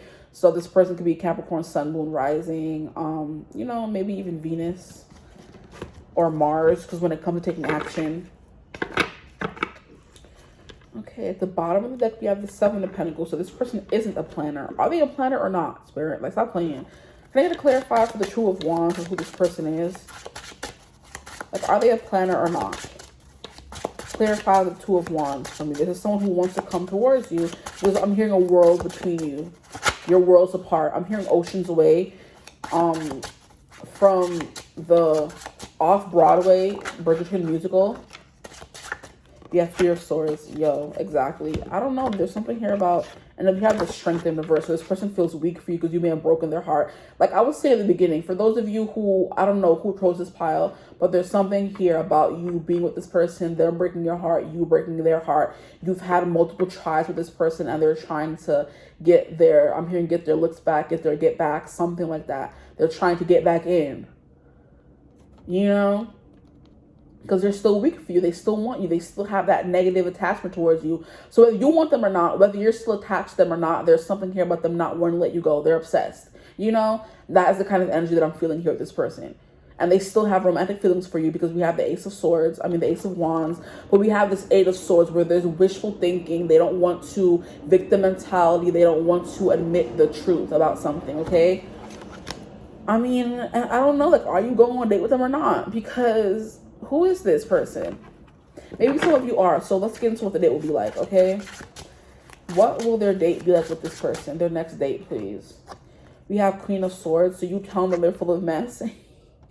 That's not the kind of words I wanted to use. I wanted to say full of dookie, okay? So that could be something. You're very blunt and straightforward on this date. You're going to be telling them like it is. And you're going to tell them if you want this to actually work, you need to stop looking at things in a rose-colored view. Rose-tinted glasses, whatever you want to call it, and start looking at the cold, hard facts of the situation. Okay, sir? Thank you. Now, we have the Queen of Wands in reverse. Two queens coming out. Great. What will the date be like? Their next date be like, please, Spirit? Their next date. So you're going to be very forthcoming, very honest, very blunt. Okay, very frank. Then we have the Queen of Wands in reverse. There's something here about you not bringing your playful air on this date. So this may just be like a meetup to talk about whatever's going on with the connection, you know, because you're just like, I'm not here to have fun and play games and be charismatic and be sexy and dress up and da da da da. You may want to, but that's not the energy you're bringing. What will their next date be like, please? We have the Fool. So you guys may have a discussion And you come in more subdued. You're not coming in like a wild child or overly sexy or trying to make it about that at all. But there's something here about you guys agreeing to maybe have a new beginning. For those of you that want to like get to the bottom of this connection with this person, you have the Fool, a do-over, starting, fresh start. You know what I mean? Jumping in, a leap of faith, you know? And then we have Knight of Cups, which is a relationship or pursuing something or being romantic with each other. So you may agree to go on a date with them. At first, okay, so what at first may be a meetup to discuss things, you know, like a mediation turns into a date because you decide based on what you hear. So you're coming in as Queen of Swords, not Queen of Wands, but the Queen of Wands is still there wanting to come out because you do have attraction towards this person, because how can you not? They're freaking sexy is what I'm getting, okay? Doesn't mean they're your forever person, but they are sexy to boot, okay? And you kind of want to turn down the charm and the heat and the passion and bring up the points that need to be healed. And this person's going to have to either do that, take it or leave it, is what I'm hearing. And they decide to take it. And then you guys start this new beginning where you can kind of, you know, I'm hearing move these feelings along because they've been stuck for a minute, you know? Or maybe this person doesn't know how you feel. You guys meet up to discuss. If there's no past energy here, maybe you tell this person, I want to see you. They want to see you. You want to see them. And you guys meet up and discuss things. And you kind of make it, don't make it like sex like a date, but you make it like I said, a mediation, a meetup. I'm hearing a meetup between like-minded individuals. Okay. A meetup between like-minded individuals. And then it's like you guys discuss your feelings, and then the charm and the romance comes on. But there needs to be some things that need to be talked about first. Okay? And I'm getting a little bit of a headache. Actually, I've had a headache, but I'm like realizing it more now. It's starting to affect me. Now I'm trying to figure out this. See, Page of Pentacles. Yeah, there's something here about starting over or laying the foundation to start dating. So this person may ask you to go steady or be their girlfriend or only date them and be exclusive. There's something here about laying the foundation for more to come is what I'm hearing. And now I'm hearing Yet to Come by BTS. That's a song they released when they were going to go on their hiatus, when some of my babies had to go to the military, okay? And then they said, we'll be back. The rest is yet to come. You know, things are still coming. We're not leaving forever. This is not over. Things are still happening. So you're going to be laying foundations for something long-term and serious. I feel like finally is what I'm hearing, okay? Finally. You guys know that scene from Twilight where the most stubborn and miserable, not even stubborn, the most miserable of the Volturi members, the oldest one, the oldest looking one anyway, when it was in that scene where they're all fighting on the battlefield in the snow in Breaking Dawn Part 2, we have the old guy saying, finally, when they come to kill him. That's what's coming through here. It's like, finally, the dam has burst. Feelings have been, you know, feelings can be, I'm hearing shown, reciprocated kind of energy, but there needs to be a discussion that happens first is what I'm getting, okay? Whew, I'm getting a headache. This person can give you headaches because they're just so miserable or so stubborn. Maybe you try to talk to them over the phone, but they don't want to see it or purposely are vague. And, you know, but you have to kind of deal with them in person. So it's going to be a new beginning for this date. I'm not, okay, what else is coming through for this date? Once it officially starts, we have the King of Swords. Okay, this person starts opening up and being more honest, more forthcoming about certain things. What else do we have here? We have the King of Pentacles in reverse. Interesting. The King of Pentacles in reverse. Why is the King of Pentacles in reverse? We have a Queen of Pentacles at the bottom of the deck upright. Interesting. Can I get a clarifier for the King of Pentacles in reverse? Why is that here? King of Pentacles in reverse. Why is that here for the next date? Interesting. There's going to be a lot of questions. We have a Four of Pentacles, so this person may be a little reserved. And then we have Eight of Wands or not. What the heck? This person's giving freaking wishy-washy. I want to date this person. Do they know what they want? Oh, gosh. I'm hearing this person's going to be very much in their head and not much in their body is what I'm getting. So it may be hard for this person to ground and be in the moment. They're going to be very much like wondering what you think of them. They could be the person constantly dressing up or changing clothes that I was picking up in the beginning of the reading. Like they're not sure what to wear, how to act, what to do. They're fidgeting, touching their hair. It could be nervous tics this person has. And they're just not sure how to act around you or what to do. But then we have the Eight of Wands, just like a fast-moving energy, which is what I was saying when the cards spurted out in the beginning of the reading. So fast, things happen fast. But then we have the Four of Pentacles, where this person's holding a lot close to their chest and not being completely forthcoming when it comes to like maybe their values or what's to come or how invested they are, maybe. Or maybe they're like using their gift of gab to sell you something with their words, but they're not putting the actions behind it. Something like that. I don't know. Or maybe they're explaining to you why before their actions weren't matching their words. I'm just hearing like a whole lot of like, did I say word vomit for you guys? A whole lot of word vomit for them. Trying to explain or trying to big talk or trying to confuse or trying to lie or trying to spin tails is what I'm getting as well. I'm getting a lot of different energies. So I don't know. Like I said, for some of you may have a clearer message in group one if this is not resonating at all with you, okay? If those of you are in a complicated connection or you're still getting to know someone and you're not sure how invested they are, this is your pile, I feel like. There could be something here about this person getting over a heartbreak and feeling very weak when it comes to dating or being in a relationship. But then why are you dating then? Is my question. Sure. Anyway, they're still getting over heartbreak and they're a little vulnerable right now. They're soft. They don't want to start anything new, but they still feel a connection. They want to start things with you. And I'm just like, no, I don't like that at all. I need you to heal first, then try to come and start something with me. Okay, but that's just me. We have a Queen of Pentacles coming through. This person's going to be, you guys are both coming in as King and Queens of Swords. But the fact that we have a King of Pentacles in reverse and we have a Queen of Pentacles upright, there's something here about you being more open, more warm towards them, but them still being unsure, you know? And then we have like a lot of action. So it could be things like move very quickly and things like turn, you know, more schmexy very fast.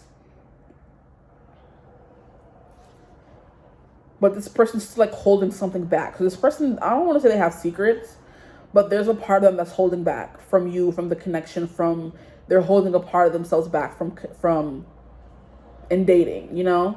They don't want to fully throw themselves into it because they're not sure what's going to happen. They're still like, what if I get hurt? Kind of energy.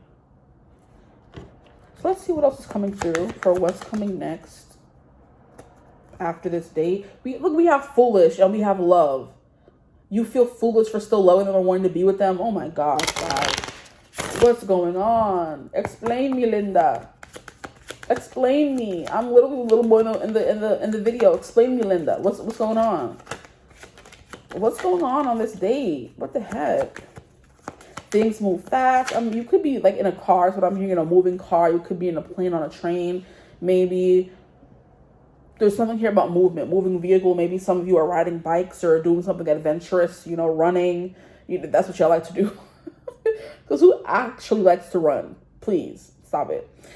We have avoid obstacles. Yeah, there's going to be something here about hijinks or not wanting to jinx anything. That could be with this very tentative, closed off energy. They don't want to fully open up and divulge certain things to you or be their open, honest self because they're scared you're going to reject them or they're trying to avoid obstacles. So it's like they're putting on the front in a way. They're being like very, very, very, very cold, very exact, very clinical, very detached.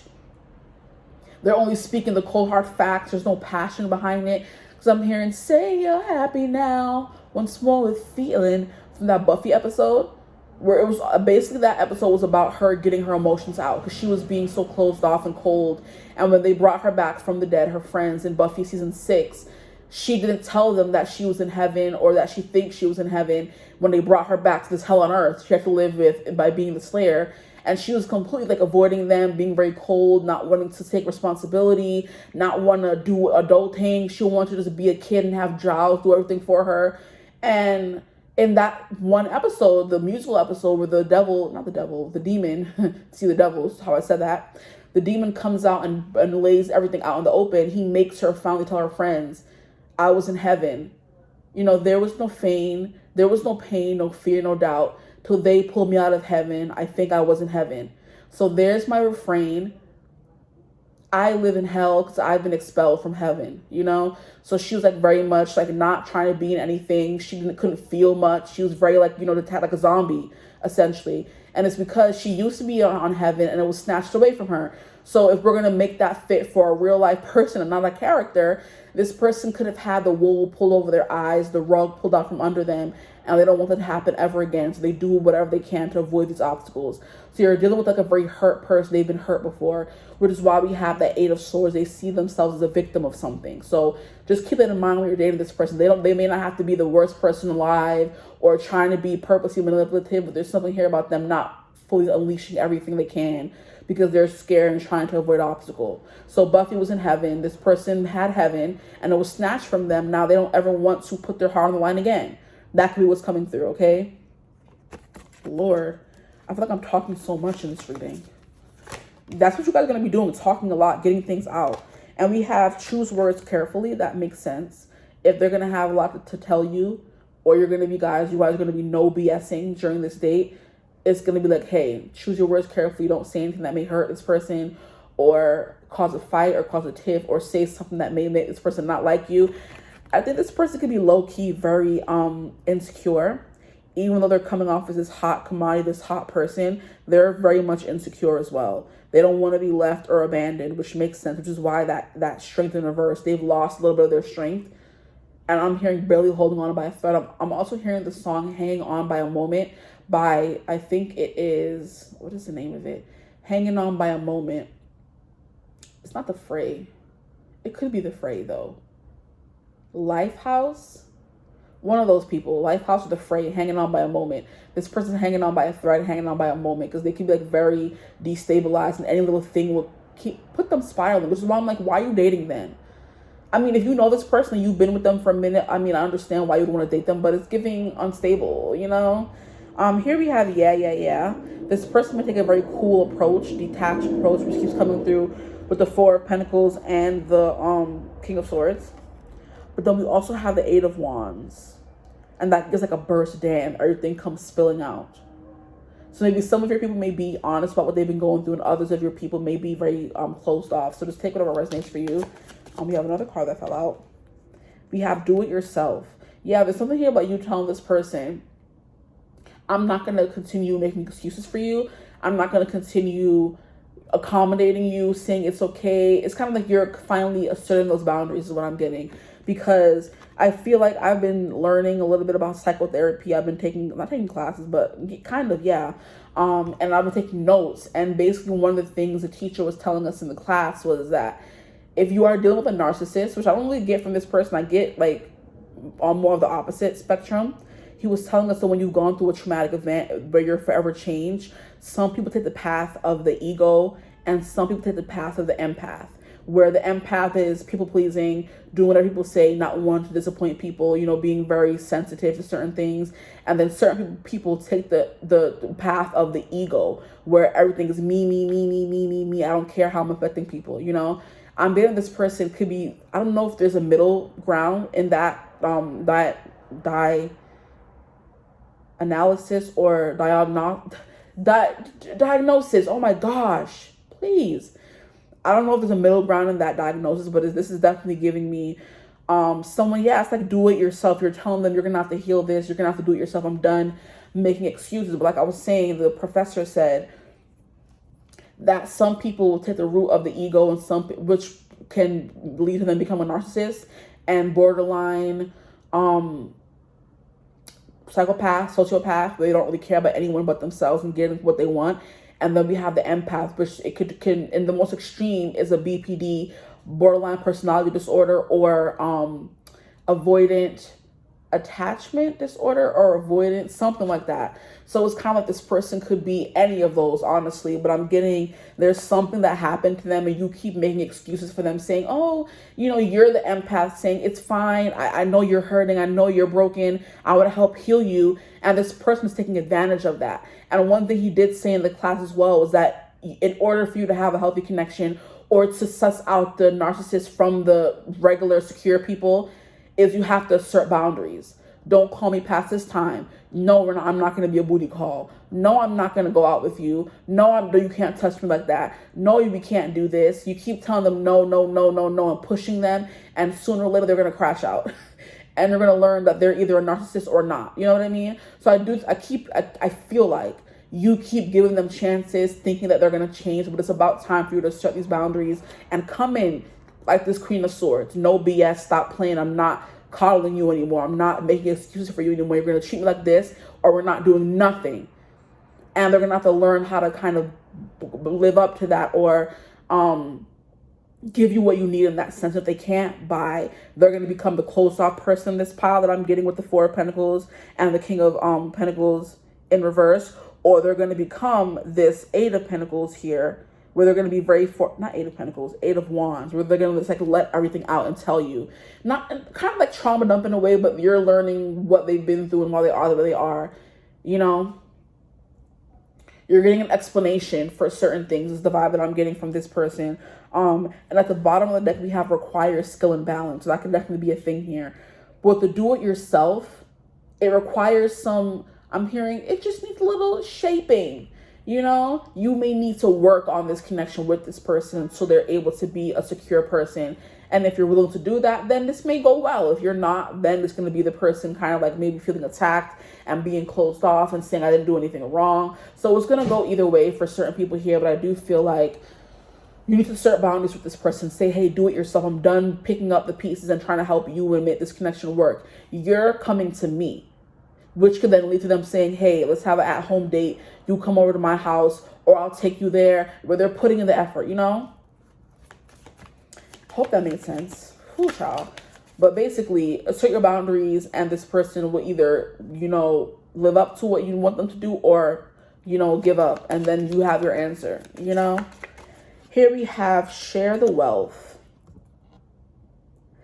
The Ten of Pentacles could come through for this person. This person could have some money. Maybe you tell them something as simple as, I'm not paying for this first date. Like, you're either going to pay for it or I'm not going on a date with you. And they step up to the plate or they don't, you know? But there's a lot of, like, minefields and landmines that could possibly happen on this date. So I just need you to be careful, please. Like, I care about what's going on in this person's life because I know people be hurting and they need to heal. But I'm here for y'all. And I need y'all to be careful with these people out here in these streets. The dating world is so messy, guys. Oh, ghetto. And look, we have this could be bad. Yo. This next date, I don't know, guys. We're going to see what comes through the romance cards. But, Lord, it's not looking good so far. I mean, like I said, for some people, if you're willing to put up with this person's BS, fine, you know? But if you're going to be asserting boundaries, some of them will step up to the plate. And others of them will, like, just, like, you know, fall under the pressure. We have share the wealth. No, jackpot. So for others of you, you're getting a jackpot person. You're getting a person who's going to pursue you, going to give you what you need, going to come through as this Queen of Pentacles, King of Pentacles energy. Others of you, you're getting someone's going to give up before things have even started, which lets you know this is 3 strikes, you're out. And then we have fork in the road. So it came out kind of reverse. I don't really read reverse for these cards, but hey, fork in the road can mean you get rid of the obstacle, the fork in the road. Yeah. Or some of you will, some of you won't, you know? This person will either do it yourself, because it's clarifying do it yourself. This person will either do it and put in the work and the obstacle will be cleared, or they won't put in the work and that's your answer, you know? At the bottom, we have freaking require skill and balance again. How? After I was sitting here shuffling for how long? Yeah, it requires skill and balance. If you're willing to put in that work and work with them, I think it'll work out. But if you don't, which is very fair, you're going to be like, nah, I'm good, you know?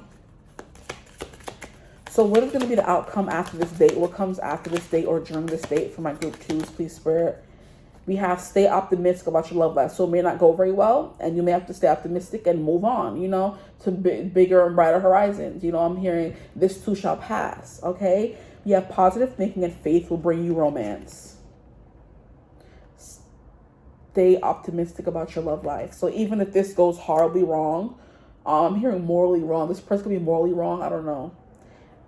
Morally wrong. I'm trying to figure out what song that is. It's not coming through. You have express your love. Go ahead and make the romantic gesture. That's what I think this person will be doing. For some of you, others of you, I'm not sure. This is why general readings are so ghetto sometimes. I'm just like, can we get a distinct answer? Okay. I'm going to need some of y'all group 2s to get a personal reading so we can get to the bottom of this. Here we have unrequited love. There's not enough attraction or chemistry to keep this relationship going. Wow. And the love may not be unrequited, more so there's not enough anything in the connection to keep it going, you know? But it's something you're going to learn when you give them another chance and it just still doesn't work out, you know? That just means that's not your person. We have religious factors. Your love life is influenced by your religious upbringing and spiritual path. So there could be religious factors coming through. You could have one religion, they have another religion, and they may not align. Or this also gives me you are more spiritually evolved than they are, and they have lots of freaking shadow work and healing to do before they're worthy. I'm hearing worthy of you. I'll never be worthy of you. I'm broken and beat up and bruised. I've proven all that I can prove. Worthy of you by Plested. Plested. Plested. Worthy of you. This person feels like no matter what they do, they'll never be worthy of you because you're so far above them. You're leagues above them in your spiritual journey. But it's not even about that. Like, if you're willing to put in the work, sometimes things will work out. But this person is like, excuses this, excuses that. I'm hurt this, I'm healed that. That's that freaking victim mentality I was getting in the Eight of Swords, where they don't want to make any solutions. They want to make excuses. Shucks. Anyway, what else is coming through for you guys? We have the it is safe for you to love, open your heart to receive, and the highest energy of all. So like I said, for some of you, things will go well. Okay, because we have mixed messages coming through here. For some of you, things will go well, okay, and they're saying it is safe for you to love. Others of you, you know who you are. I feel like you know the connection you're in, the person you're dating. If you're getting bad vibes from them, the bad side of the reading is for you. If you're getting good vibes from the person, they haven't shown this side yet, things may be good. It's safe for you to love, you know. Take with the messages that resonate. Don't make everything fake, because it will not in this reading. I can already tell you right now. And we have you deserve love. You are lovable. So it's a them problem. I just saw 44. You're safe. You're lovable. Okay, you're protected. If this doesn't work out, it says nothing about you. It has no bearing on who you are as a person. This person just was not for you. Okay? 1, 2, 3, 4, 5, 6. So that's even. I'm good. Now I want to get these cards and see what comes through. What will the date be like? And what comes after the date, please? Can we get a little bit of both? What will the date be like? We'll start with that. What will the date between my group 2s and their person be like? We have physical connection. The sacred union of bodies, two becoming one. What was I saying at the beginning of the reading? That energy is here. But it's the emotional connection that's the thing that stands the test of time. You could have the best whatever with someone, the best physical intimacy with them, but are they taking care of your heart? Are they making you feel safe emotionally? This King of Pentacles universe is saying no. For others of you, this person may have the potential, but the physical connection is the thing that's like making this work the most right now. When you know them, when you go on this date with them, okay? Whew, I feel like I'm sweating. I'm overheated. I'm overstimulated. You know, I'm getting too much information at once, you know.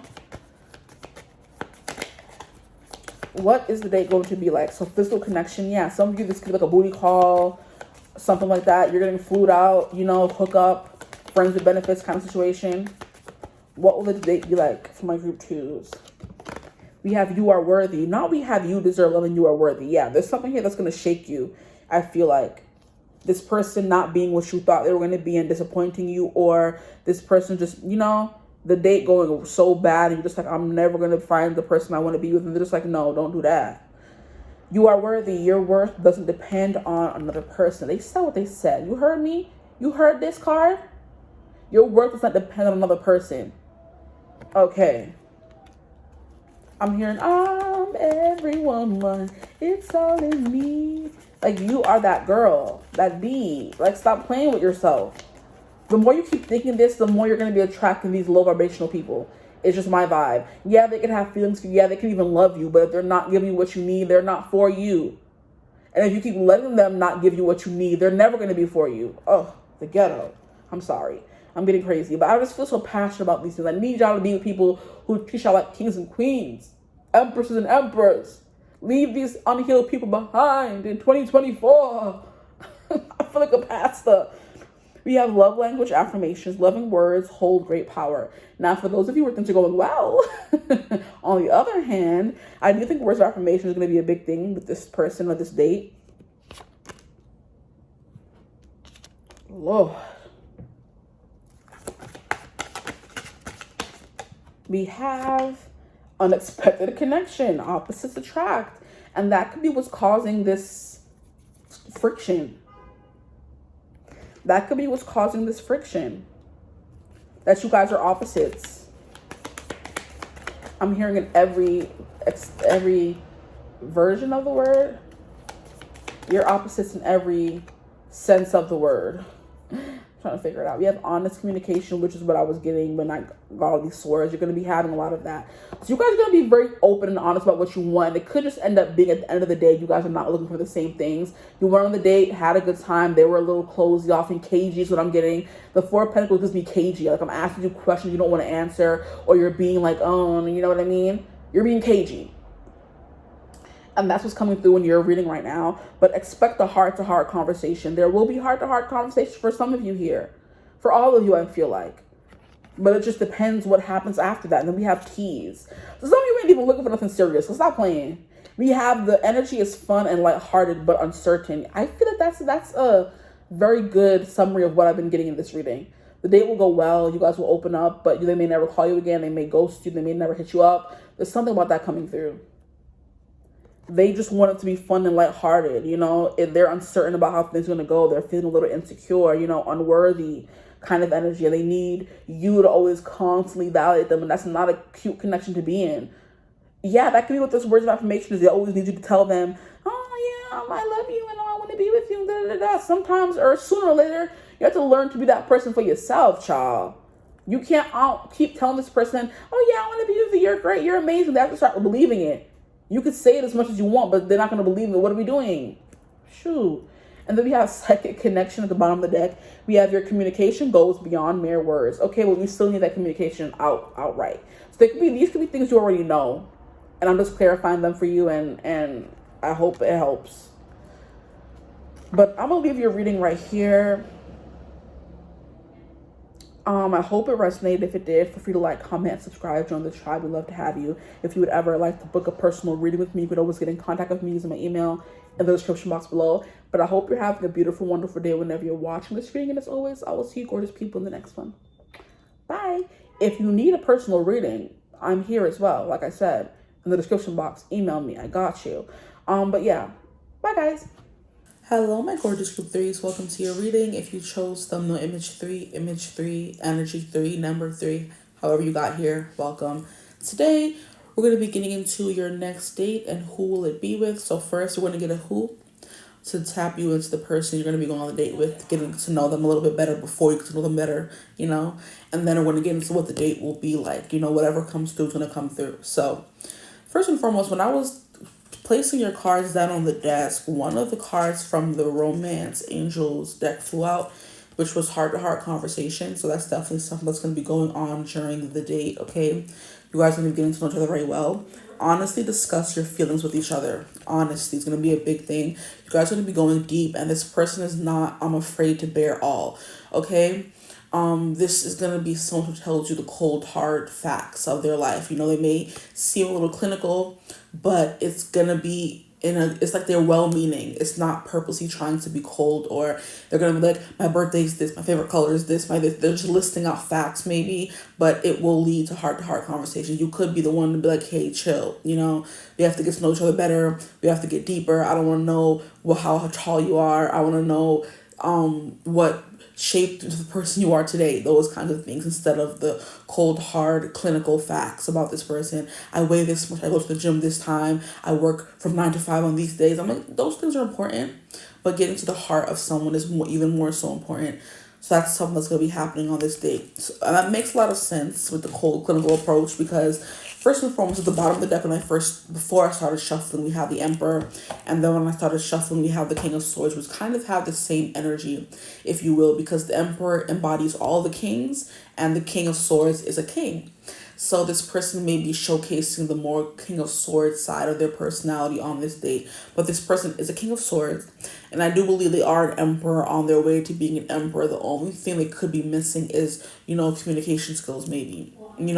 Trying to put heart and feeling into what they feel. Because the emperor is kind of like tell people what to do. Very like, dictatory, if you will. Like, what I say goes. And the King of Swords is the same exact way. I don't accept anything less than perfection. So if it's not going the way they want, or they're very much in their head, they're gonna, maybe pull away or seem agitated or something along those lines. So you're dealing with like a very analytical kind of person. They're very much brainy. They're very much in their head. They overthink a lot of things, and they're like, I'm hearing type A. Everything needs to be in a specific way, in a specific order, and if it's not, they get upset. So this person could be on the spectrum, neurodivergent, neurospicy, whatever you want to call it, ADHD, things of that nature, but perfectionist is literally what it is. So let's get more into who this person is. Who will my group threes be going on a date with, please?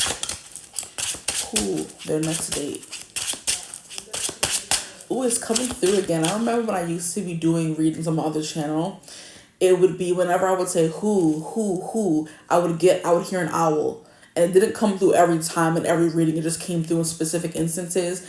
And that let me know this person's very, like, maybe owlish. They can blink owlishly. I'm hearing, because in some books that you read, they say so-and-so blinked owlishly, which means they blinked and their eyes like really big. And they blink like really slow. Like they're trying to understand something. This person could have that quirk, or they're just very intelligent, very wise, very smart. They're older. Whenever I think of an owl, I think of the owl from Winnie the Pooh, the big owl that didn't really know much himself, but he knew more than everybody else in the forest. So they would always come in and ask him questions. And then I also get the owl from Avatar: The Last Airbender, the big scary owl that was in that one episode when they went to search the library underneath the ground, and he was trying to trap them when they were trying to leave. I got scared of owls after that. The owl scared me.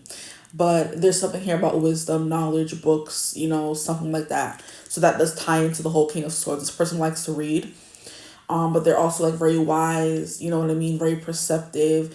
They're very much brainy kind of people. They operate mostly in their brain, It's kind of like how they say, listen to your heart, not your brain. This person's listening to their brain, okay? It's like mind over matter, essentially, maybe. Okay, so who is this person they're going to be on a date with next? Their next date, please. Who will it be with? Their next date, who will it be with? You have the Justice card. Yeah, so someone who's very balanced. Someone who, like, has their life together. Someone who will treat you right. I'm hearing someone who's capable, able, willing, ready to be in a relationship, mentally and physically, since the Justice card does represent the scales. So it's like physically, emotionally, mentally, metaphysically, financially, those kinds of things. This person's ready to be in a connection, they're very mature as well. The Justice card represents Libra. It also represents contracts, and it does also give like a clinical approach as well to certain things. This person could be very big into aesthetics as well, because I do think Libras, the thing about them, why they're such fashionistas and they look really good and dress really well, is because they pay attention to the details. And not even that, or not only that, they know how to put it together in a way that's very physically appealing to the eye. That's bringing in their Venusian influence, So it's like the Libra card is very clinical. It's very contract. It's very, read the fine script, read between the lines. This person is the kind of person to be doing that. They're reading between the lines, reading into you, who you are. They're very perceptive. So they pick up on certain things and they can guess certain things about you. And you're like, how did you know that? They're just like, I just looked. I just, knew, And I do give I get a very spiritual sense from the Libra card, So there could be something about that as well. But yeah, Libra energy is coming through. This person like very fair, very just, very balanced. They could be big into advocating for others. They like things to be very, I'm hearing even keeled. Okay. And I'm also hearing Jordan Peele. So something, is it P something and Peele? It's like a comedic duo. Key and Peele. They could be funny. They tell jokes. And I think both of those people, they are friends, but they have like very different humor, if I remember correctly. I don't know much about them, but I do know that when we have duos, they balance each other in a perfect way. That's what I kind of mean as well. So what the other one didn't have, the other one did have. So it made them a perfect creative duo. So that could be something coming through for this person. They dress very aesthetically well. They could come off as a little cool. They're hard to read, but that's just the King of Swords, the Libra, and the Emperor energy in them, okay? So this person, whether they're a man or a female, operates mostly in their divine masculine energy, or they're more comfortable in their divine masculine energy, I should say, Even if they're female, they're more comfortable doing and being and, stuff like that. Dictating, leading, they're a good leader as well. So it's kind of like I said, they're the perfect person to like be a head of household or be a partner to someone who needs certain things, to be a mother, be a father, be a girlfriend, a boyfriend. They're responsible to ask you things, do things for you, mature vibes. So yeah, the first card we have is Justice. And there's something here about sitting on thrones. Because each card that I've seen so far represents this person. They've been sitting on a throne. So they're very like high and mighty or very regal, very refined, sophisticated kind of energy, So let's get, what more can you tell me about their date? Who will they be on a date with next? Who will they be going on a date with next? Please, who will they be going on a date with next? Now I feel they need to do a group 4. Because group 2 you ever have a one group for my readers who read cards? You ever have that one group that just messes up everything and everybody would not like it or be upset that it was there? And in the moment of doing the reading, I just want to scrap it and start over. But I have to be, genuine to the people who may want to still hear the reading. You hear past energy just like, oh, throw the whole thing over and throw a temper tantrum and just want to cancel the whole thing. Because you want fresh energy, but I still did the reading. Not, it's like a waste. It's like a filler. And I'm like, group 2 could have been so great, So now I feel like I have to do a group freaking 4. I might do a group 4, okay? Because I don't like this. When one group is just like, ugh. I need more fresh energy out here, okay? But anyway, yeah, that could be the thing as well. You're sick of the past. You're someone who's this is someone who's fully divested themselves of their past. They fully healed, fully moved on. They've learned their lessons, because justice is about lessons as well, I feel like sometimes. But what I think of this person, I'm working on a tarot deck. I have been for a while now with a friend of mine. He's doing visuals. I'm doing the interpretations and helping him. We're collaborating on that. So this person's a good collaborator. They know when to step up and when to back down. Okay, but we're doing a reading. And when I was describing the Libra card to him, she will go with, reminded me of someone far off in the cosmos, just ruling over everybody's fate. You know what I mean? Discovering or deciding who's right and who's wrong, and it's like the divine judge, but not a judge in the courtroom, a judge out there in the cosmos kind of energy. That's what I got. Someone on the edge of the world watching everything go down. That's the kind of person I'm hearing, an impartial party. So that's the kind of person they are. They watch everything, they see everything, then they make their judgment, and they always make a fair judgment. So if this person doesn't like you, it wasn't I just got bad vibes from them. No, they have a distinct reason why they don't like you. And they can give you a spreadsheet and everything. You know what I mean? I'm hearing, here's an itemized list of 20 years of disagreements, sweet Jesus. You're a Hamilton, where when he wrote something, he did 20 pages or more. Nevertheless, okay? When he did the something, Federalist Papers or something like that, Hamilton wrote the other 51. He wrote 51 pages. You know what I mean? When Burr came to him with a fight, and he was like, I have the honor to be your obedient servant. But Burr's like, every single thing that has gone wrong in my life has been because of you. And Hamilton's like, I need a specific reason why you're upset with me. You can't just say, you mess up my life. And he's like, if you want to have a specific reason, here's an itemized list of 20 years of disagreements. So you have at least something to choose to be mad at me for. You can't just say, it's like, what was he saying? He was like, at the middle of everything that's gone wrong in my life, you have been present for everyone. So therefore, my life is miserable because of you. It's basically what Burr was trying to tell Hamilton. Hamilton was like, what do you even mean, bro? Like, you have to give me an exact reason why you're upset. Here's a list of all the disagreements we've had in our, friendship. And he was like, oh gosh, sweet Jesus. That's the kind of person here. They have an itemized list. They can tell you why they don't like you, okay? That's what's coming through. We have a Queen of Cups in reverse, which is what I was getting as well. They have this feminine, very soft, caring, emotional side to them, but they don't let it show very easily. They also have like a very intuitive side. That's like the first thing you'll think of when you think of them. You'll probably think of them cold, clinical, all about the facts. But they do have an emotional, intuitive side. They just don't let everybody see it, you know? And then here we have the Ten of Swords. Interesting. This person could be overworking themselves. They could be doing a lot. They're always mentally tired, or what's the word? They're always mentally tired, exhausted. Yeah, they're always mentally exhausted because their mind is always going. That's the vibe that I'm getting. I'm not really getting so much backstabbing or betrayal from this, but they could have gone through a backstab or a betrayal if from a past connection. This person is dating to marry. Just to put that out there with the Justice card. They are dating to marry, and they're very serious about connections. Like I said, when you are dating them, they're going to be telling you every single thing about them, what time they woke up, what they ate for breakfast. And you're going to be like, hey, whoa. While those things are important, I want to know those things till we get to the heart of the matter. And they're like, heart of the matter? What does mean? Like, they're like, what do you call it when a computer starts, malfunctioning? What do you mean?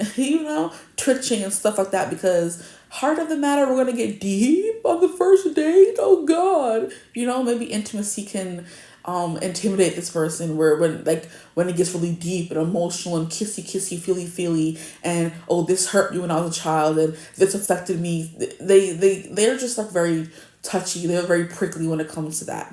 They'll tell you, but they may look at it, take it from a clinical approach. They may not say this hurt me. They're gonna be like, oh, well, when I was little, my mom abandoned me, and it's cool. I made the most of it. And you're like, what? You drop that bomb and just gloss it over. We can't do that. Let's go back. She left you when? How'd that make you feel? You're kind of going to be like psychoanalyzing them, or trying to get them to come out of their shell and be more emotional and show emotions, maybe, And this person could be that way because they've been betrayed many a time in the past. That could also be a thing coming through for this person.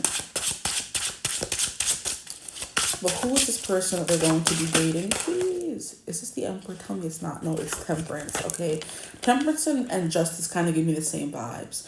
But the Temperance card tells me it took them a while to get to this place in their life where they feel like the most them they've ever felt, is what I'm hearing.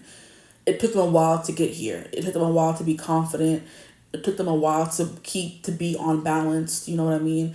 It took them a while to have it all together, I'm hearing experience. This person learned a lot through experience. And there's always that one group where I get ringing in my ear. Like, have you ever experienced that? Like, it goes quiet in one ear and the other one starts ringing. It could be a problem with me, honestly. But I don't get it every reading. But for some piles I do get it. This person is that way. They could get messages. They could be very spiritual, very claircognizant, clairaudient, clairvoyant, clear, stuff like that. And this person gets messages, because it went away, but it came through very clearly. Like, when everything else is quiet and one ear starts ringing, and it's always the right ear, and the right ear is receiving messages from the beyond, So this person could be a medium. This person could be a psychic. They could be a channeler. Things of that nature could be coming through for them. But the next card we have is a Page of Pentacles. Okay. So this person wants to lay the groundwork. They want to lay the foundations for all their connections. So they're definitely going to put in the work, is what I'm getting. This could be someone who's just starting a new career path, maybe, or embarking on a new journey in their life. There's something they're new at. So maybe this dating could be the first time they've dated seriously in a long time, or the first time they see something worth investing in you on this date. With this pentacle, they're looking up at it like, oh, like I finally found my holy grail, And now I'm hearing that song, Holy Grail. I think it's a Justin Timberlake song. And is it Jay-Z? I'm not 100% sure. I know they have another song called Suit and Tie, but I don't know if that is. Yeah, it's like at the white show, all white at the black show, something, da, da, da, da, da. Y'all sit back and enjoy the light show. Something got gout from having the best of the best. That's Suit and Tie. But Holy Grail is another song. And I think that is Justin Timberlake, but I'm not sure if it's Jay-Z. But anyway, Holy Grail. This person could wear a suit and tie to your date, or they use you in a suit and tie. This person could be a lawyer, because we did have justice coming out. This person could be a lawyer. And I'm hearing mediator as well. This person could be a judge, a lawyer, or a mediator, something like that. I'm hearing a spectator. I'm hearing what do they call those people who, like, what do you call it? They spectate. I think it's a spectator, where they watch sports and report back. So they're like on ESPN and watching the games back and making opinions or things like that. I don't watch sports, so I don't know what those people are called. I'm getting that vibe from this person. You know, they watch stuff and give feedback. But with the Temperance card, it's giving mediator. But it's also giving this person has like two sides to them. They have a wild side, and then they have like a more prim and proper side, is what I'm getting from the Temperance card. Okay? They have like a more grounded, responsible side. They have like a very emotional side. Okay?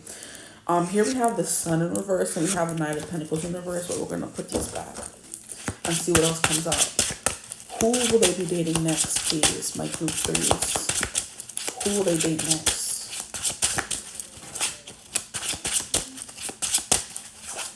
This person could like the finer things in life. They're giving very Taurian. Libra is also like the finer things in life, because they are ruled by Venus as well. But I keep hearing that one part of the song, my friend got gout from having the best of the best. They like the best of the best. They are the best of the best. They only consort with the best of the best. So this person can be the best of the best in their field. Or like I said, they only date or talk to or deal with the best of the best. So they're very much, they have like very inner elite circles. They don't talk to everyone. They don't give everyone the time of day, is the big vibe that I'm getting in this reading, okay? So let's see what else is coming through. They have like a very, I'm hearing refined palette. Okay, yeah, getting a bourgeoisie person, period, okay? It's given bourgeoisie. They have a very refined palette, okay? And that could mean for anything, not just food. It could be for clothes. It could be for music. It could be for books. It could be for education, you know, entertainment, you know, stuff like that.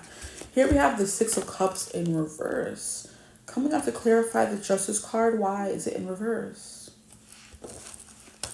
The Six of Cups is all about knowing someone, being familiar with someone. It gives soulmate, childhood, nostalgia, recollection. I think deja vu is also what I wanted to say as well. So with the in reverse, what does that have to mean? That you're not gonna feel like you're not gonna know this person? I do think with the Justice card coming out of them being like very cold and calculating, it makes it seem like it's hard to get to know them. And with that Six of Cups, they don't make you feel too comfortable asking certain questions. It's kind of like you're digging it out of them. But then why are they on a date then? Relax, okay? We'll see what else comes out. Who is this person I'm going to be going on a date with, please? Spirit, my group threes. Ooh, we have the Empress. We have the Empress in reverse, clarifying the Queen of Cups in reverse. So yeah, this person is very sweet, very nice. Very, very, very, they cater to the people around them. But this clarifying the Queen of Cups in reverse, they don't show that side. It takes a special person to get that very nurturing, googly-eyed, kissy side of this person out. Okay, whether they're a man or a woman, it's hard to get past that outer shell they put up. You're gonna be putting up a fight, guys. I'm telling y'all. And it's not a fight like it's not a not enjoyable fight. It's an enjoyable fight because you want to get to know them, but it's like pulling teeth is what they call it. The saying. We have the Empress and then we have the Queen of Cups. This person's very caring, you know, they're very sweet. They have like a very docile, mother hen kind of nature about them. Not everybody gets that, you know, only the people they care about, you know. It's like you can feel when people are warm and they have the best of intentions and they're very sweet and honest and, you know, forthcoming and mother henny and do it this way. Like, did you eat today? Did you do this? Did you do that? Like, very much they care a lot. But it will be hard. You see, it will be hard. A little robotic this person could be. It's a little hard for them to show that side right off the bat. If you're in a relationship with them, cool. But if you're just getting to know them, you're going to be like, why are you so cold? I'm hearing, someday I'll be living in a big old city, and all you're ever gonna be is mean. That song by Taylor Swift is coming through, so this person could be potentially mean, or they come off that way. You know, it's giving not an acquired taste, because this is giving like everybody will want a chance with them, but everyone is not going to be willing to stick around to deal with them, which makes them so, they like it that way. They want people to be selective, and they are already selective as well. They don't want everyone to think they have a chance with them. They have like a little bit of elitist to them. You're elitist.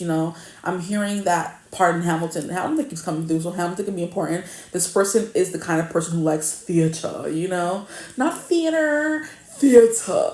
They like to go to the theater and dress up and have brunch, and like I said, very fancy person, fancy schmancy.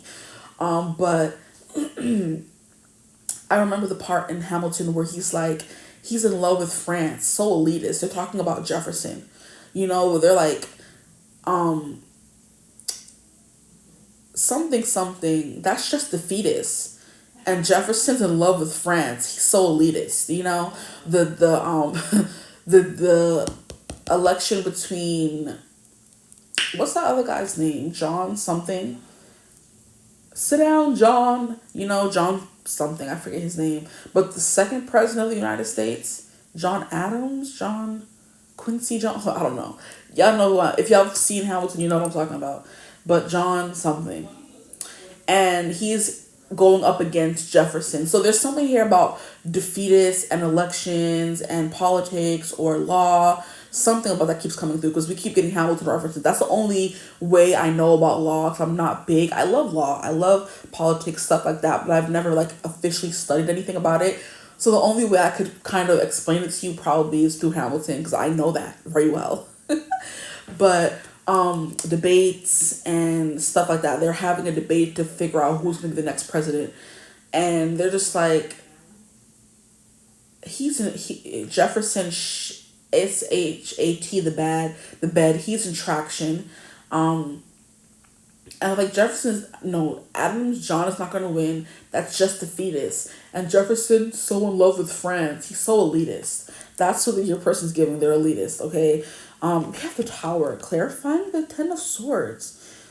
I don't know. This person could have had a very traumatic event happen to them in their life that could have led to them being more emotionally closed off, okay? And look, we have the Six of Cups, which represents childhood. So this person is trying to balance out maybe their past selves with their present self, which is why I said this person's healed, or they're very close to being healed. They're healing themselves because there's something that happened in their past with a mother figure, because we have the Empress coming through here. There's something here about them having to run or leave or abandon something, or it could be specific mindsets or thoughts or values or beliefs, or it could be they have to jump ship, they have to run from a burning building. It could be something as traumatic as that. They went through something in their youth that had them turn out this way, where they kind of turn off their emotions and keep it on the inside, but they're there. It's not the person who has no emotions and will never have emotions, that doesn't have empathy for anyone. This person has loads of empathy, but it could have been taken advantage of in their youth, and that's why they kind of pull back, and come through as elitists. I don't have feelings. I don't care about the lesser people, but they really do, This person could have a passion for helping people, for advocating, for, making sure everyone is treated the same, stuff like that. I feel like if I was pulling at home and I was pulling from an archetype deck, you guys would be getting, your person will be getting the advocate, you know what I mean? The avenger, that kind of energy. This person could be that. But yeah, the Six of Cups in reverse, there's something from their past they could be trying to divest from their personality, their thoughts, their mindset, their spirit, because it's been holding them back from their future, is what I'm getting. Okay, but the Tower is jumping ship, leaving, destruction, and with it clarifying the Ten of Swords, which is another not so great card. There is something that happened that had them have to jump ship, change careers, something like that. They lost their job. They were broken down and tired. I'm not saying because it's not in a funny way because it's funny, but that song is always coming through. Somebody out there is always broken down and tired of living life on a merry-go-round, and you just get sick of going around and around. You have to get off the ride and fix something and heal and change, and that could be what this person's going through. And we have the Temperance card where they're trying to balance those two sides of them, or they're trying to fully get rid of that other person, that other voice, that other thing that makes them act a certain way that they don't like, and that would lead to a Page of Pentacles where they're starting over and they see a new shiny beginning in front of them, and they're starting from the ground up with the Page of Pentacles, Okay, so they could have lost the mother, I'm also hearing, because we have the Empress in reverse, and that's a very traumatic event to try to get over, losing your mother in your youth. With the Six of Cups in reverse and the Empress in reverse, this person could not like think about their childhood because it wasn't really that great, you know? Okay. Temperance, can we get a clarifier? Oh, Jesus, that was fast. We have the Seven of Pentacles in reverse. I'm hearing working smarter, not harder. This person definitely gives me workaholic vibes. This person could have quit a job because they didn't have the time and the energy for it. It doesn't have to be as drastic or as chaotic or dramatic as they lost a person or they lost a parent or they went through a traumatic event, which I do think is still present. But I do think that the Tower card could also represent them working less or getting rid of a job because they're down and out, and the Ten of Swords is having no energy left to do anything, to give to anyone, even yourself. And that could be why they had a Tower moment recently, or just in general in their life, where they had to make some changes, which is why we have, like I said, after the Ten of Swords, we have the Temperance card, which is now trying to do things in moderation and make things more balanced, you know, in your life. Trying to be the mediator for yourself. But like I said, Ten of Swords and the Tower card is giving big traumatic event that made them have to change courses and become this Temperance card, maybe work less, put less time into a career and put more time into their emotional well-being, you know, or put less time into a career that wasn't giving them the reward they wanted, the feedback they wanted, you know, and now they're starting from the beginning at a new job. They quit a job, left the job, they were fired from a job, who knows, and it was kind of like starting over, because once you're in the workforce and you get dumped or you quit, it's hard to find a job in this day and age. It really isn't that easy, you know. I have friends who are like trying to find jobs and it isn't the easiest, you know. So this person could have to find a job again. Now they finally found their footing once more with this Page of Pentacles, okay? I should have turned on the light. Maybe I could pause. So I feel like there's some significance, and I tried to pause, but I ended up stopping instead, which is so annoying. But I think there's some significance with me trying to read this in the dark. It was light when I started, and then it started getting darker and darker, and so I had to get up and make a change and turn on the light. So this person could have had to turn on the light in their life again, and by doing something different, by starting over, by quitting a job they put 10 years into, because 10 of Swords could be 10 years, 10 months, who knows, but a long amount of time. They put a lot of blood, sweat, and tears into a job. They had to leave it and start completely over from scratch, which isn't always easy. And I'm mad the video started completely over, because now I don't know how far along I was. I was supposed to press play, not stop, but I pressed stop, because that could be, yeah, this person was supposed to completely stop what they were doing, not pause, not take a break, stop and start from scratch, which is what I'm doing now. So yeah, there could be something about that coming through for your person. I think we're around the 27, probably 30-minute mark. Just to give me a reference of time. We have the Moon in reverse. Okay, yeah, this person's definitely trying to be more emotionally open and available, I think, because we have the Moon in reverse, and the Moon upright is about secrets, okay? Keeping things hidden, going through the motions, depression. Sometimes I feel like the Moon represents for me when you're just like in the dark, you're in the dark night of the soul kind of energy, you don't know where to go, because this is also giving me, this is a specific card from a deck that I have and I don't use as often as I should. Have to go find that deck, but I think it's like, what's the name of it? I forget, but there's like a fish in a trash can, but he's so, with water in it, of course, not dead or dying. He's in a trash can. There's only so far you can move in a trash can, you know, especially for a fish. How did he even end up in the trash? It's a question that I have, like I always ask. I'm just like, okay, whatever. I know it ties into the meaning of the card. A fish in a trash can, and right next to him is the river, which is like fresh water instead of stinky, nasty trash water. Ugh. Can you imagine? Disgusting. But then you're stuck in your filth and you want to get out of it, and all you have to do is like take a leap of faith or knock himself over or something to jump into the water in the river, and now he's in a fresh water and a new environment that's actually taking him places quite fast instead of only swimming in the same old bowl and of nasty water. Okay, so there could be something here about that coming through. I'm not sure if that's the exact depiction of the card, but I think that's close. There's something about a fish stuck, and he's so close to being an actual free running water, flowing water, going somewhere with his life, with himself, feeling more emotionally free and fresh, renewed, reinvigorated kind of energy, instead of being stuck in one place, not moving anywhere, you know? But that's coming through, and that's what I think the moon is representing. You're moving, this person moved on to better, more fast-paced work that makes them feel better, an emotional state that makes them feel more healthy, you know, which is why now they're ready to be in a relationship or a connection, okay? So that's coming through with the moon. The moon is also representing Cancer energy, so it is healing of home and heart and well-being, I feel like, okay? And like I said, with the Empress card coming through, the Six of Cups, there's something here about maybe becoming their own mother after losing a mother, you know? Because, like, every time I think of that reference, I think of my friend who lost a father recently.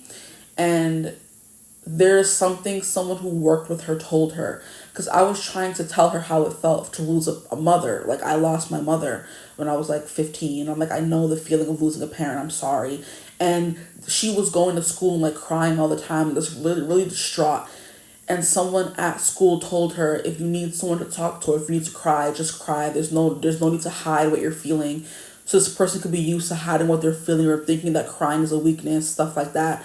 But the person she worked with told her, you can always cry whenever you need to get it out, because you're a whole different person now. You're changed. You went from being someone who had a father to being someone who doesn't have a father. There's no one you're able to go to and ask for certain things or ask for guidance. You're completely on your own. Now, essentially, you have to be the father to yourself because your father is gone. And the way she described it, the way she described it to me, based on how her supervisor or something described it to her, I was just like, wow. I told her it was a wound that never heals. It's always festering. They say time heals all wounds. No, because you could be fine one day, but there's a certain day in your life where you need a mother or a father, and they're not there, and then the wound is gaping once again. It never fully heals, okay? I feel like if you lose a husband, of course, you're never going to be able to find that exact man or again, but you can get remarried. You know what I mean? If you lose a child even, which I don't even want to compare, you're able to have another child, but it's never going to be that child. Yes. When you lose a mother or a father, you can't get another mother or another father. You know? It's literally impossible. So you're learning to become someone who no longer has that person to lean on. And the thing about a parent is they're supposed to be always there for you because they brought you to this world. What you mean? Okay? Kids grow up and go on their own. Spouses are their own person kind of energy. But once you have a mother and a father, they are responsible for you throughout all their days until they're gone, you know? But so if you lose a parent prematurely when you're still growing up and you still need them, that's like something that's hard to come back from unless you work really hard at it. So I told her, girl, there is no time heals all wounds. No, the wound is never healing. There's days when you would love to talk to your mother or get a hug from your mother or get some guidance or help. And that mother is not there. So the wound is never going to go away. But this person's learning to mother themselves. So in a way that it's like kind of healing, but not fully healed. You know, if it makes sense. I hope it makes sense. So this person's gone through something. Like I said, a big down and out moment where they lost someone, okay? And they have to learn how to come back from that. Become a new version of themselves. At the bottom of the deck, we have the Hierophant. So this person is very responsible, very wise. They could be a teacher. But like I said, they're an advocate. People come to them for help. You know, they're an advisor in a way on this person. But yeah, this person's about to be Taurus. They're finally coming through. We have Venus in Libra, but now we have Venus with Taurus. Okay, so Temperance is Sag energy. Libra is Justice energy. The Tower is Scorpio energy, okay? And then we have the Moon, which is Cancer energy. So we have all these energies coming through. And then the Hierophant with Taurus, okay? Or Taurus with the Hierophant. So those could be the signs of your person. But I do think this person likes order, like justice, like traditional values and things of that nature. There's someone who believes in traditional gender roles, I believe. Man pays, woman stay-at-home mom, maybe. The man is a provider, the woman is a taker care of her, nurturer. Ooh, I can't stand myself. I'm sorry. I just gotta laugh because that energy was very heavy. I can't stay in that serious energy for long because no, that's not for me. I'm sorry. Whew. But yeah, they believe in traditional gender roles. So if they're a feminine or a masculine, just keep that in mind. Now we're going to move on to, have we not got to what the day's going to be like? Oh my freaking gosh. This is crazy. Okay, so I guess this person's like very deep and complex, so this needed to be longer. But what the heck? This is crazy. Okay, we have to get into it quick. What's today gonna be like? Oh my gosh. And you see the cards acting up? It's gonna be all over the place. Like I said, maybe this person starts off more reserved, and then they have to come out of their shell. Okay, Lord. I haven't even gotten to what the day's gonna be like. That's crazy. What is the day gonna be like? Please. We had heart-to-heart conversations. We have the Tower. Yeah, there's some chaos going on. I don't know what's it about. Maybe there's canceled plans, ruined plans. Maybe the person's not sure they want to date you. I don't know what's coming through with this Tower card, but chaos. Okay, both of you jumping ship, running away. Maybe I'm hearing this may end up being a date where you like have a terrible date and end up meeting another person on that date as well.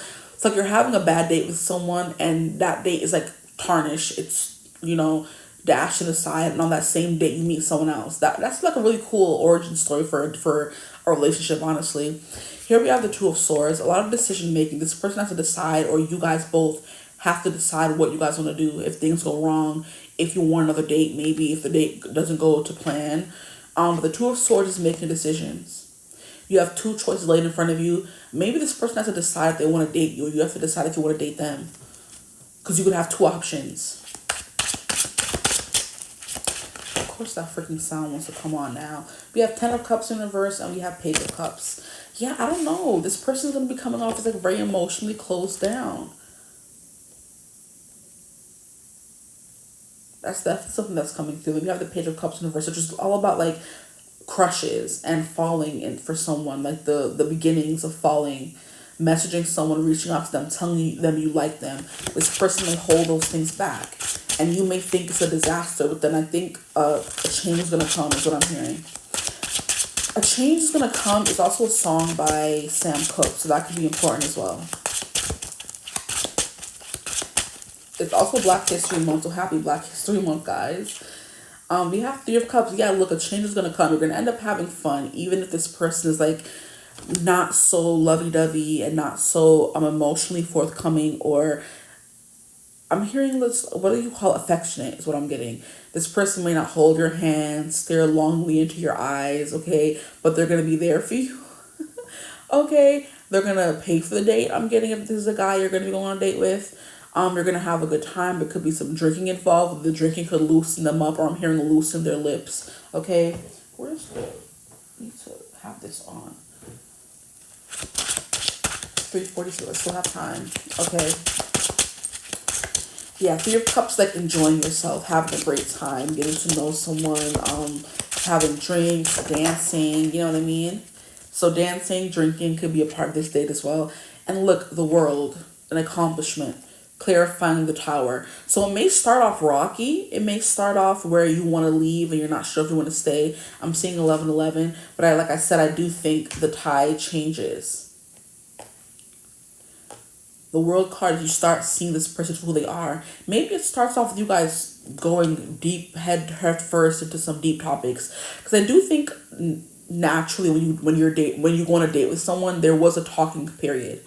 When you were talking to them beforehand. So when you were talking to them before the date, things are very light, you keep it flirty, casual, but then when you're on a date with someone, you get deep. And I think that's kind of what this is, like jumping off the deep end and going into the, head first into something. Kind of like full energy, but not that lighthearted. It's giving like very heavy energy to start off with in the date, okay? So what will the date be like between them and their person, please, whoever this person is? This could be someone you know very well. This doesn't have to be a first date, because this is literally what your next date would be like. So it doesn't have to be a first date. There's something here about things maybe not going well, or an argument, or a tiff, or a disagreement, or it could be a very heated argument where you guys disagree on something. And I do think from the energy that I got from the person, they like a good argument. They like a good back and forth moment, okay? So like I said, it may turn into something where you like come out of it like, oh, I understand you more. I finally see you more clearly from this date is the vibe that's coming through, okay? So, but it's a choice to be more open with this person.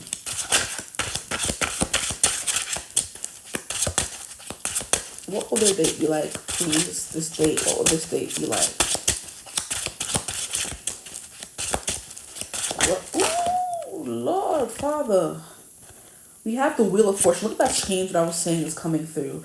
This change is coming in reverse though, so I don't understand why that is. But we have a 4 of Pentacles in reverse and a 10. I mean, yeah, the 10 is the wheel. So the wheel in reverse. Bring it behind here. And then we have the 2 of Pentacles coming out. So we'll take this to clarify the 2 of Pentacles. Because it fell out over the spread, so I think it wants to come out. We have 2 of Pentacles coming through, which is like back and forth. It's up and down, back and forth, trying to find what works. This is the waves in the back. You're trying to find your footing. So yeah, this date is going to be very chaotic, I'm telling y'all. Like, and it may not be chaotic and like, there's fighting and disagreements, but it could be chaotic and where it's like up and down. Like, where you never really know how it's going to end. Or if you like this person, if this is going to lead to a second date, you never know what's going to happen. It's very touch and go for a minute there, is what I'm hearing, okay? Here we have the 4 of Pentacles in reverse. This is giving me someone being open, letting down their guard, and like uncrossing their arms. Someone who's crossing their arms is someone who doesn't want to be approached, someone who doesn't want to be perceived or talked to, someone whose arms are uncrossed and they're releasing that tension, that knot. They're very more easygoing and chill. This coming out in reverse lets me know a lot, okay? This person could maybe didn't want to talk about family or serious topics, but you kind of, like I said, pulled it out of them. And then here we have the Wheel of Fortune. I'm going to make the executive decision that this comes out upright, okay? A change is going to come because I said it before it came out. So we're taking it upright. Thank you. And then at the bottom, look, we have Justice coming through again. So yeah, things are going to be righted. So even if it does start off like touch and go, not sure how it's going to go, I don't know if I like this person, things are going to fix themselves. They're going to right themselves. Can I get one more card for how the date is going to go between my group 3s and their person?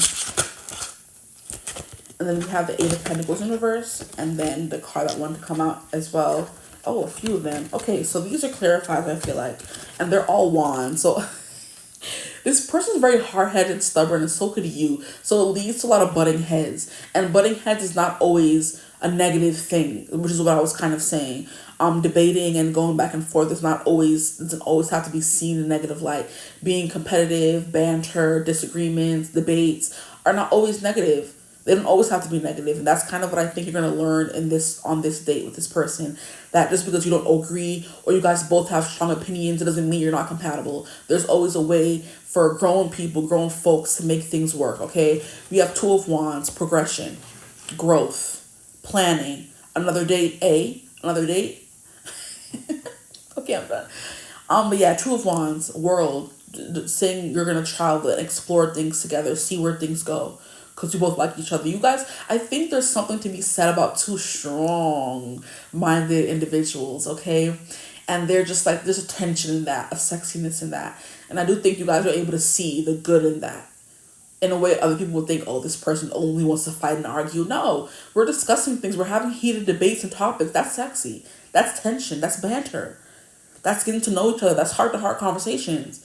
Having tough, discussions. What you mean? That's sexy, okay? And I think if you chose to group, you understand that yourself, okay?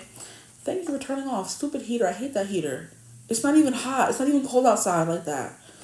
We have 5 of Wands, that back and forth heated banter. I'm hearing trying to one-up someone. This came through group 1, and I took it as you guys go on a date where someone is constantly trying to one-up the other. So you guys could both be highly successful individuals, and you guys are just both there like, oh, I went to Harvard. I went to Yale. Well, I got a PhD. I have my doctorate. Trying to one-up the other is the vibe that I'm getting here, but not in like a way where you're having a playful date. It's more so in a serious discussion. You guys are like, oh, this is my stance on pro-life or pro-choice. This is my stance on whether I'm a Republican or a Democrat. Like, you guys could have those very big, stark differences, but it works for you guys. It leads to good discussions, which this person likes above all else. To be intellectually stimulated. Yes. Okay. And then here we have the 6 of Wands. So I think the date ends on a good note, is what I was getting. And it kind of almost seems like it was supposed to happen. Maybe clearing the air if this is a more long-standing connection where you guys are just like, there was tension before this date. There were disagreements and you're not sure if you want to keep dating each other, you know, on the precipice of something either good or bad. And you guys reach resolution. Just to say all that, you know. So important conversations are going to be happening on this date, okay? Like I said, with this heart-to-heart conversations that wanted to fall out in the beginning of the reading, okay? But the Six of Wands is feeling triumphant, successful, things go the way you want them to, you know? Maybe somebody doesn't want kids. Maybe someone does. Maybe someone doesn't want to be married and the other person does. And you guys find a way to discuss that without it turning into like a big old life-changing, date-altering thing where you guys hate each other at the end, you know? You turn things around. So my group threes, please, how will this date go? What will this date be like? What will happen after? What will the date be like? Let's start with that. What will the date be like?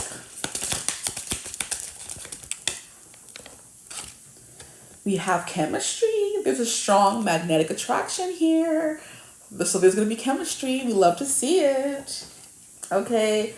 And we have reconciliation, okay? So for some of you, it is reconciliation, which is why we have that intense energy here. For others of you, you will be having difficult topics or difficult discussions, but I don't think it's going to lead to, oh, I never want to see you again. Don't delete my number. Lose my number kind of energy. It's going to end in a resolution. For those of you where this is a reconciliation, it will lead in the same way, okay? Or it will end in the same way. We have someone from your past is returning to your life. And we did get the Six of Cups. And for who this person could be. But I didn't really get that big vibe of this is someone from the past. So maybe for most of you, this is someone that's new. But for some of you, this is someone from the past. And I didn't mention group 2. I went on a little tangent about group 2. Some of you could be coming from there as well. Okay. So you tried to put another reading and someone from the past still coming through. I feel so sorry for y'all. I don't know what to say. We have very soon. Clearly decide what you want so that it comes to you now. Something's going to be happening very soon. You could be going on this next date very soon.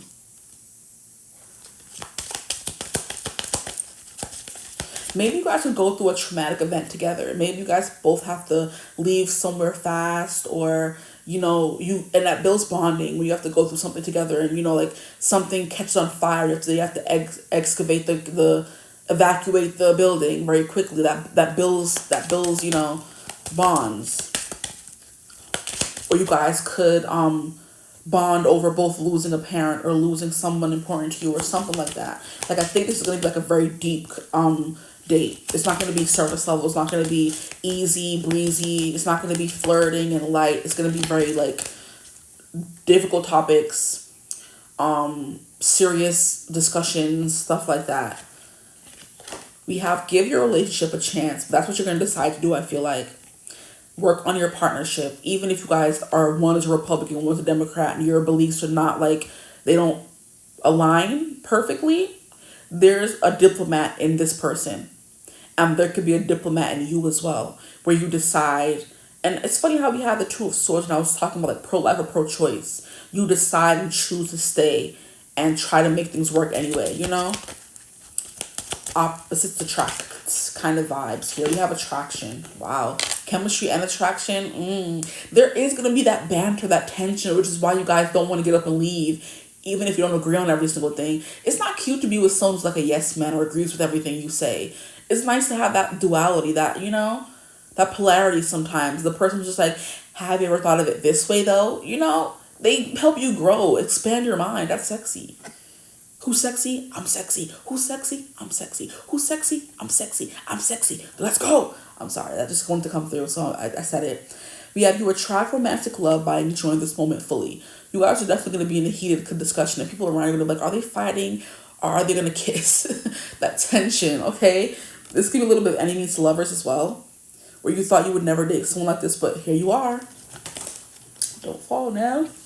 Here we have stay optimistic about your love life. Positive thinking and faith will bring you romance. Instead of seeing you guys disagreeing or not agreeing on every single thing or not being the perfect match as a, you know, something to be like, oh, you know,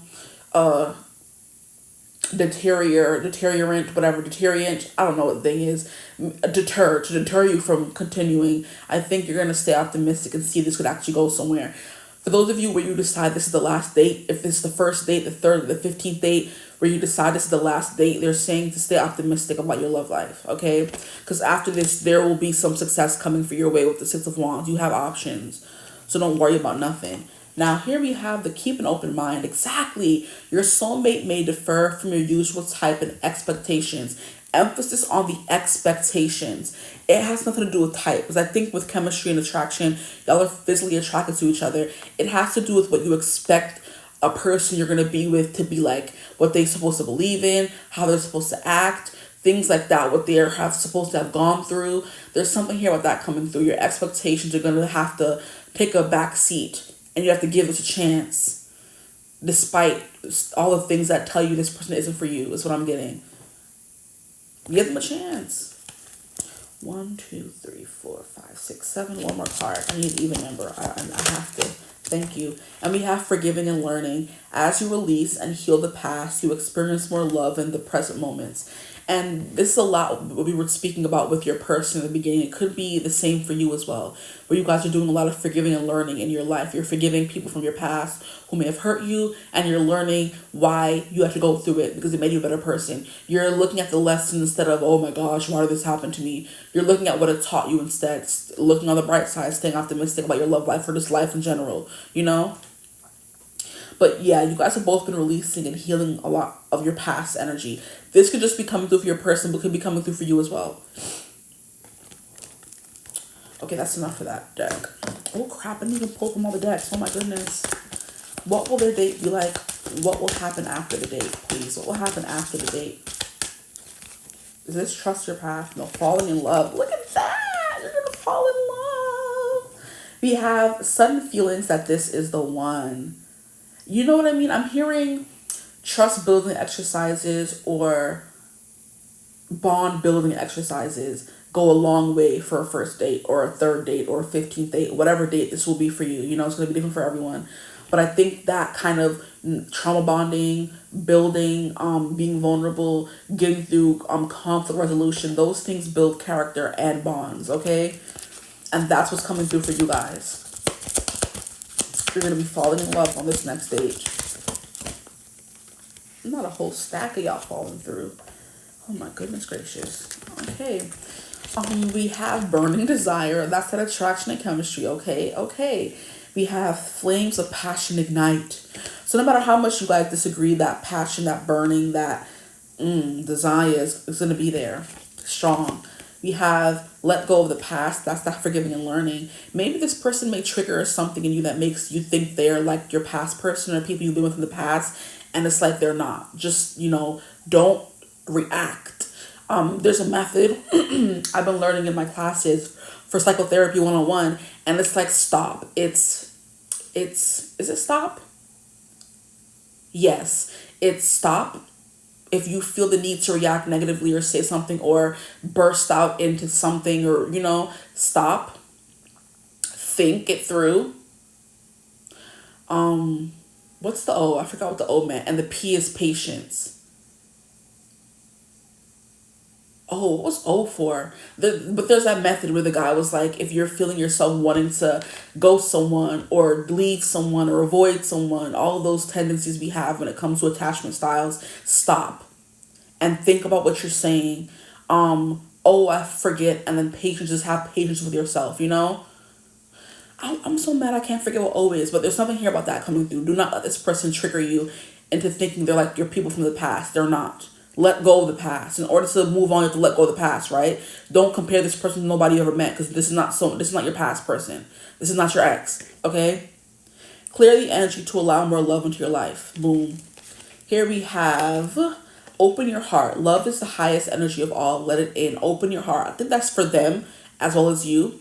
This person's going to learn to open their heart to you during this date. Here we have fearless love, a courageous leap into the unknown. That is that tower I was saying. You're falling from a burning building, hoping that you guys land at the same place. You're taking that leap of faith, but it's not going to be an easy leap the way that it feels like a carefree leap. No, it's going to be a hard leap. It's not easy, okay?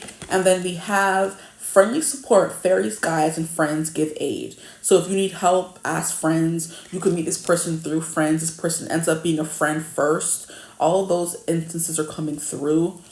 with this person. We have 2 more cards here. We have memento, a gift from someone special. And then we have love language, physical touch. I mean, purr. Okay? A tender touch means so much. Can you tell me what time it is? I don't want to see that. I want to see the time. Oh, how annoying. Anyway, let's get this last deck and I'm going to leave. I think I'm over my time, but let's see what comes through. What's going to come after this date? What more can you tell me about the date? What's going to be happening on this date, please? Can we get some clarifiers for the tarot cards we got this date? Look at that. Seek a higher power. You're going to be seeking a higher power, being the bigger person, learning from your past mistakes, okay? This could also be like a very spiritual connection because we have like very spiritual cards coming through. The Hierophant. We have Justice. We have Temperance. It's kind of like you are on the same wavelength as this person. So you guys are both learning. I definitely over time. Jesus Christ. We have Bonelli. So yeah, it's gonna be a whirlwind or something unexpected is gonna happen, something like that. We have fork in the road. So yeah, something you're gonna have to overcome. Okay, fork in the road, something you're gonna have to overcome with this person, which like I said, builds bonds. Okay. What else is gonna be happening on this date, please? Let's get more clarifiers. We have stormy weather. Yep, things are not gonna go as planned, but it's gonna be building something between you guys. We have love. That's clarifying that following love that we got. We have attraction coming through again. Attraction coming through again. We have a ring. This could be your person. We have 10 of cups coming through. It could have been meant to come out upright, which means this is your person. And then we have do it yourself, which is like if you want something to be done right, do it yourself. If you want this person to treat you right, tell them how to treat you. If you want the date to go right, do it yourself and tell them what you want them to do. Ask the questions you want to answers to. Don't expect them to just know what you want to say or what you want to do. Kind of energy, do it yourself. If you want things to be done, if you want a question answered, ask them. You answer yourself and then they'll answer for you as well. You know, stuff like that is coming through. But I hope this reading resonated. If it did, feel free to like, comment, and subscribe. Join the tribe. We'd love to have you. If you would ever like to book a personal reading with me, you could always get in contact with me using my email and the description box below. But I hope you're having a beautiful, wonderful day whenever you're watching this reading. And as always, I will see you gorgeous people in the next one. Bye. Hello, my gorgeous group 4s. Welcome to your reading. If you chose a Moon Image 4 or you got to group 4 somehow, welcome. Today's reading is going to be about what will your next date be like and who will it be with. Now, having done this 3 times, we have some disclaimers, okay? First and foremost, this does not have to be a first date, okay? Your next date could be with someone you've been dating already, someone you've known, okay? This is why we're going to get into the who. So if it's someone you know or it sounds familiar, you know this person, then you know your next date will be with them. If you are dating someone right now and the person I described doesn't sound like them, then the person you're dating next is not them, okay? What else is going to be coming through? If this is someone that you don't want to hear about or you don't want to know about, then please leave the reading, because girl, or people, I'm telling you, I just have to do a group 4, which I usually don't do because my readings tend to go long anyway. So doing 4 groups of an hour reading is just like a lot, especially if I'm doing it at work. It doesn't work out, but I've been spacing it out between days. So if you're watching group 1 and group 2, mind your business, because I'm wearing something different in each one. Group 3 and group 4 are today. If y'all don't move. Okay, so I just, based on what we got, I needed to do a group 4. And you see the interruption, so maybe you could be getting interrupted during a date. Maybe somebody gets arrested. I don't know. Maybe the police come and arrest somebody. It doesn't have to be you or your date, but hey.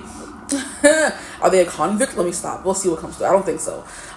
But yeah, so just a few disclaimers. We're going to get into the who. The who went rather long, so it just depends on who your person is and how much they want to reveal to you or how much I want to be nosy. And then we're going to get into what your date is like, okay? Whatever comes through is going to come through. So this reading is definitely needed group 4, because based on the other 3, I just don't know who's watching these readings. So I just need more options. Me, myself, as the reader, I'm just like, that's it. Not that the other ones weren't good, but it's just like I need more. I'm nosy, okay? So we're going to get into it. At the bottom of the deck, we have the Hermit. So you could be dealing with a Virgo, okay? But definitely someone who's very in tune with themselves. They're very much in introspective mode. They could definitely be a hermit and haven't been on a date in a long time, or they don't date usually, or they keep to themselves. Not many people know them. They could be the quiet, mysterious, to themselves artist or bookworm or nerd. Maybe they have kept to themselves because they're not the usual what people go for in the dating world. You know, maybe they could be too quiet or too shy, and some people like more out there and bossy and masculine and dominant personalities. This person's giving more, not saying they're not dominant in their own way, but they're giving like quiet confidence. They're not really all out there and in your face, and nor do they want to be, okay? They're very much a bookworm. They keep to themselves, they read, mind their business, you know what I mean? They don't like drama. They're very analytical, especially if we're talking about a Virgo here. They're perfectionists. That could be coming through as well for somebody.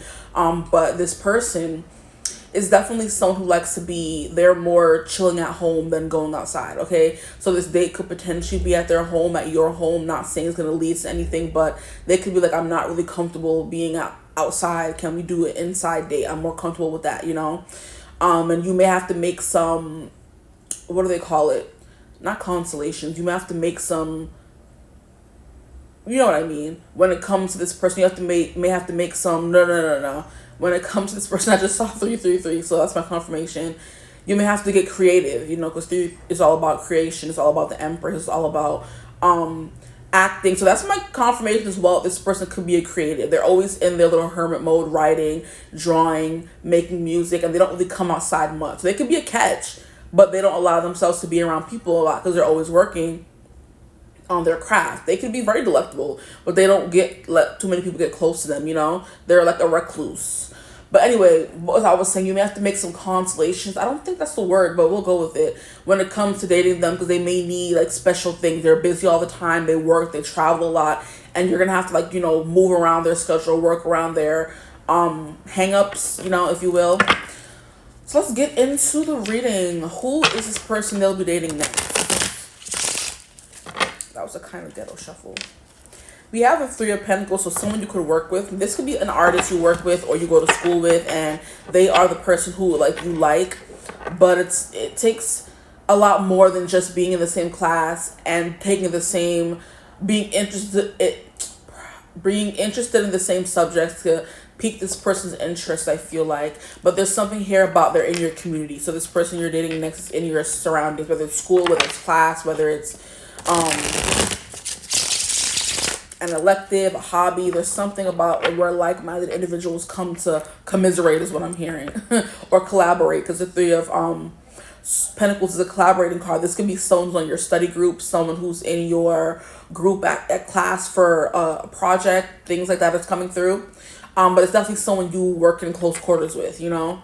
Someone you've been able to pick their mind personally because you know that they're more of a recluse, so they're very deep thinking, deep philosophic is what I'm hearing as well. They have a lot of, you know, far-reaching, far-fetched thoughts and beliefs about how things should work in the world. You like their mind. Their mind is very sexy to you, very sensual. Even to me, I'm like, oh, tell me more, tell me more. Did you get very far? Tell me more, like, do you have a car? This could be the guy you were thinking about. This could be a summer love, a summer romance, summer fling. Your next date could be in summer. Which is a few months, like 4 months away from right now. So that could be a while away from now. So if this person doesn't resonate as of right now, this person could resonate for later on, like during the summer. You could take a class, start school, take summer classes, and this person ends up being in your class and you work closely with them. Like I said, if it's not resonating right now, it will resonate by the time you go on this date, okay? So some of you may not be dating. Like I said, for this person, they're not dating much. You could not be dating much either. So then your next date is like a far, you know, long time away. But like I was saying, can you just, do you mind? I forgot what I was saying, honestly. Summer loving, yes. This could be the person you have or will have had a crush on for a long time, that when you go on a date, your friends are waiting in the wings, waiting for you to come back and tell them everything that happened, you know? And it may lead to that whole summer loving phase where the guys are telling the guys, they're telling their guy friends or their girlfriends, whatever, about you, and you're telling your guy friends or girlfriends about them, you know? Kind of energy. It's like an excitement, shyness around this person as well. They may come off as shy or more reserved, but they may not be. Who knows? The Hermit, I don't think Virgos are shy. I don't think the Hermit is shy. He's just someone who's more so focused on himself or themselves. Whew. Okay. I spent 7 minutes on one card, and I apologize, but the messages just keep coming through, so we're gonna go with them, okay?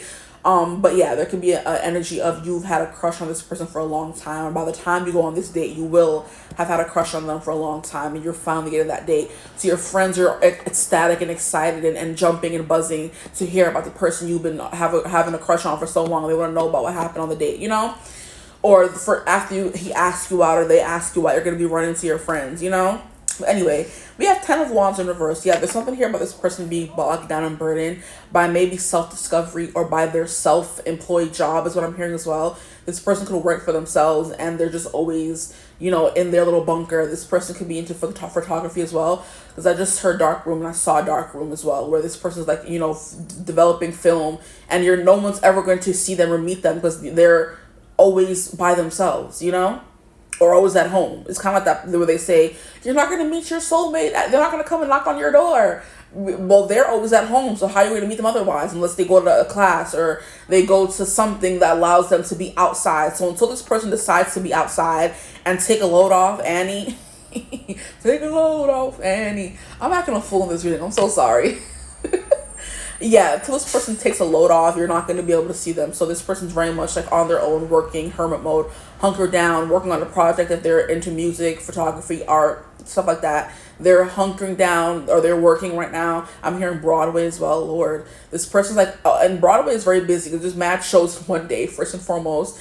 And then it's like you're always practicing if you're not doing it. And when they are off, they're tired, they're sleeping, okay? So there could be something here about that coming through as well. They're a performer, and people who are artists in general just don't usually have a lot of time for people in their life. That's a well-known fact. They're always traveling, working, doing things, you know, creating in their little cocoon hermit mode, you know. But this is definitely someone who could use a good day off. They could use a good, cute date, okay? They need that in their life, that 10 of Wands in reverse. They could be someone who's very nonchalant and easygoing, or they carry their weight well. Because now I'm hearing that song by Sam Fisher, Carry It Well. So this person, they seem unbothered about a lot of things, but it's just they carry it well. Because the song goes, just because I carry it well doesn't mean it isn't heavy and I don't need some help. Sometimes I keep it locked down, but all I want is just somebody who can tell me how it's going to turn out. Because I thought I'd be doing better by now. By now. But don't I carry it well? You know? So yeah, that song comes up a lot. So there's a lot of people, or this person, you could always choose that one group, but you're dealing with the same person throughout all those groups. But here we have the Queen of Swords in reverse as well. So I do think this person is very warm. This person is also very talkative. They're also very open, but there's something that seems a little bit like untouchable about them, especially if they're like an artist or they're someone who has like some kind of fame notoriety. They are seen as the brooding, keeping to themselves. They're not interested in dating or relationships or love right now. That's who they're coming off as. That doesn't mean they're not, you know, open to talk or they're not very warm individuals. It's just they have that unapproachable air of, I'm not looking for anything serious right now, and like that very smooth voice. They have like a very dulcet tone is what I'm hearing. So this person has like very warm, caramel, darker tones. They can have like a deep voice, and that's like something that's very sexy about them. It's giving, what am I hearing? It's not tenor. Baritone to bass is this person's voice quality, okay? You know how we have some guys with a higher quality voice texture? This is like giving smooth, caramel, dulcet tones. This person could also have like dulcet tones in their hair, their skin color, complexion, whatever you want, but I'm getting for voice, you know? So they do sing really well, you know? And I'm hearing Jungkook, and I'm also hearing V from BTS, so this person could be into, you know, K-pop as well. But on my way to work, I was watching Jungkook perform 7 Monday, Tuesday, Wednesday, Thursday, Friday, Saturday, days of the week. So every second, every minute, every hour, baby, night after night, I'll be loving you right. And I'm like, okay, Jungkook, go off. His voice is like so smooth. It's just so smooth. And he has like a deeper, you know, tone. It's not deep, but, you know, but it's baritone. You know what I mean? And then we have V. And V has like a very husky voice. Okay, so if you don't know who I'm talking about, you're like, who the bumba are you talking about? Go look them up. Hear them sing, and that's the kind of tone your person could have, okay? If they're a guy. If they're a girl, they can have a deeper, raspier voice as well, okay? And I was watching 𝐓𝐈𝐌𝐄𝐒 as well, which is why I was watching the performance by Day. For those of you who watch the show on Netflix, really good for any age group, okay. And there's a performance of that song, so I was watching Day's performance versus 𝐎𝐭𝐤𝐿's performance. They're both very good, and Day also has like a very, I would say, dulcet tone whenever he sings. It's very smooth. He's able to hit runs really easily. Y'all saw how I was struggling on that run. They don't do that. They hit them really nice, okay? So let's get into more about who this person is. We have 7 of Pentacles. Yep, always working. Like I said, they're always hard labor. They're always stressing.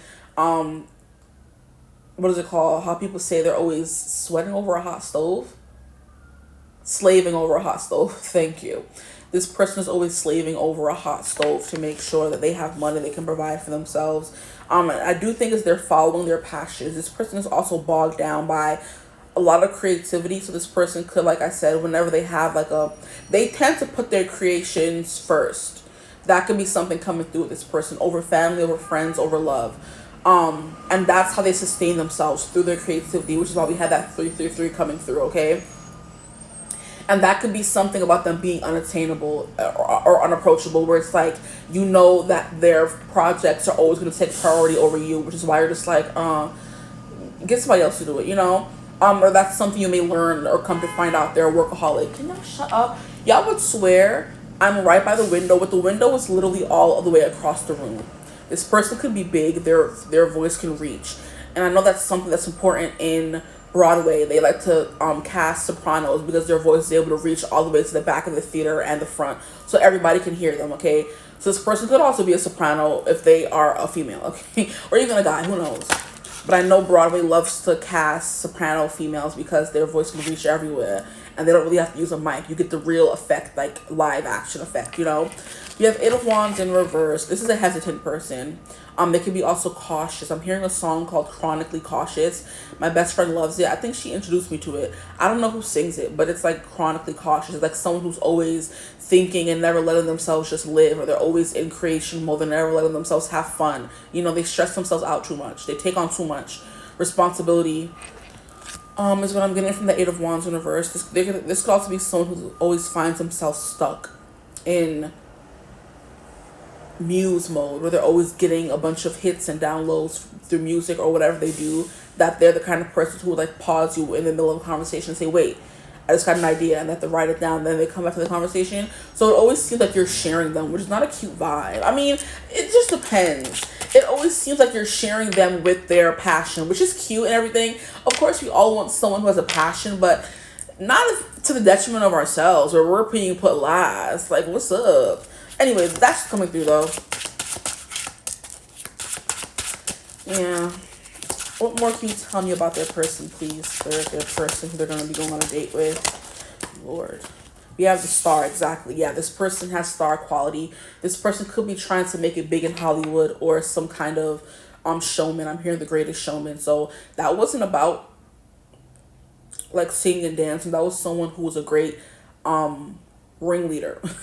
He brought the circus together. He knows how to detect talent. This person could be a talent scout or coach or whatever, or they're always trying to put themselves in rooms with talent scouts and coaches so they can, like, you know, be discovered, essentially, you know.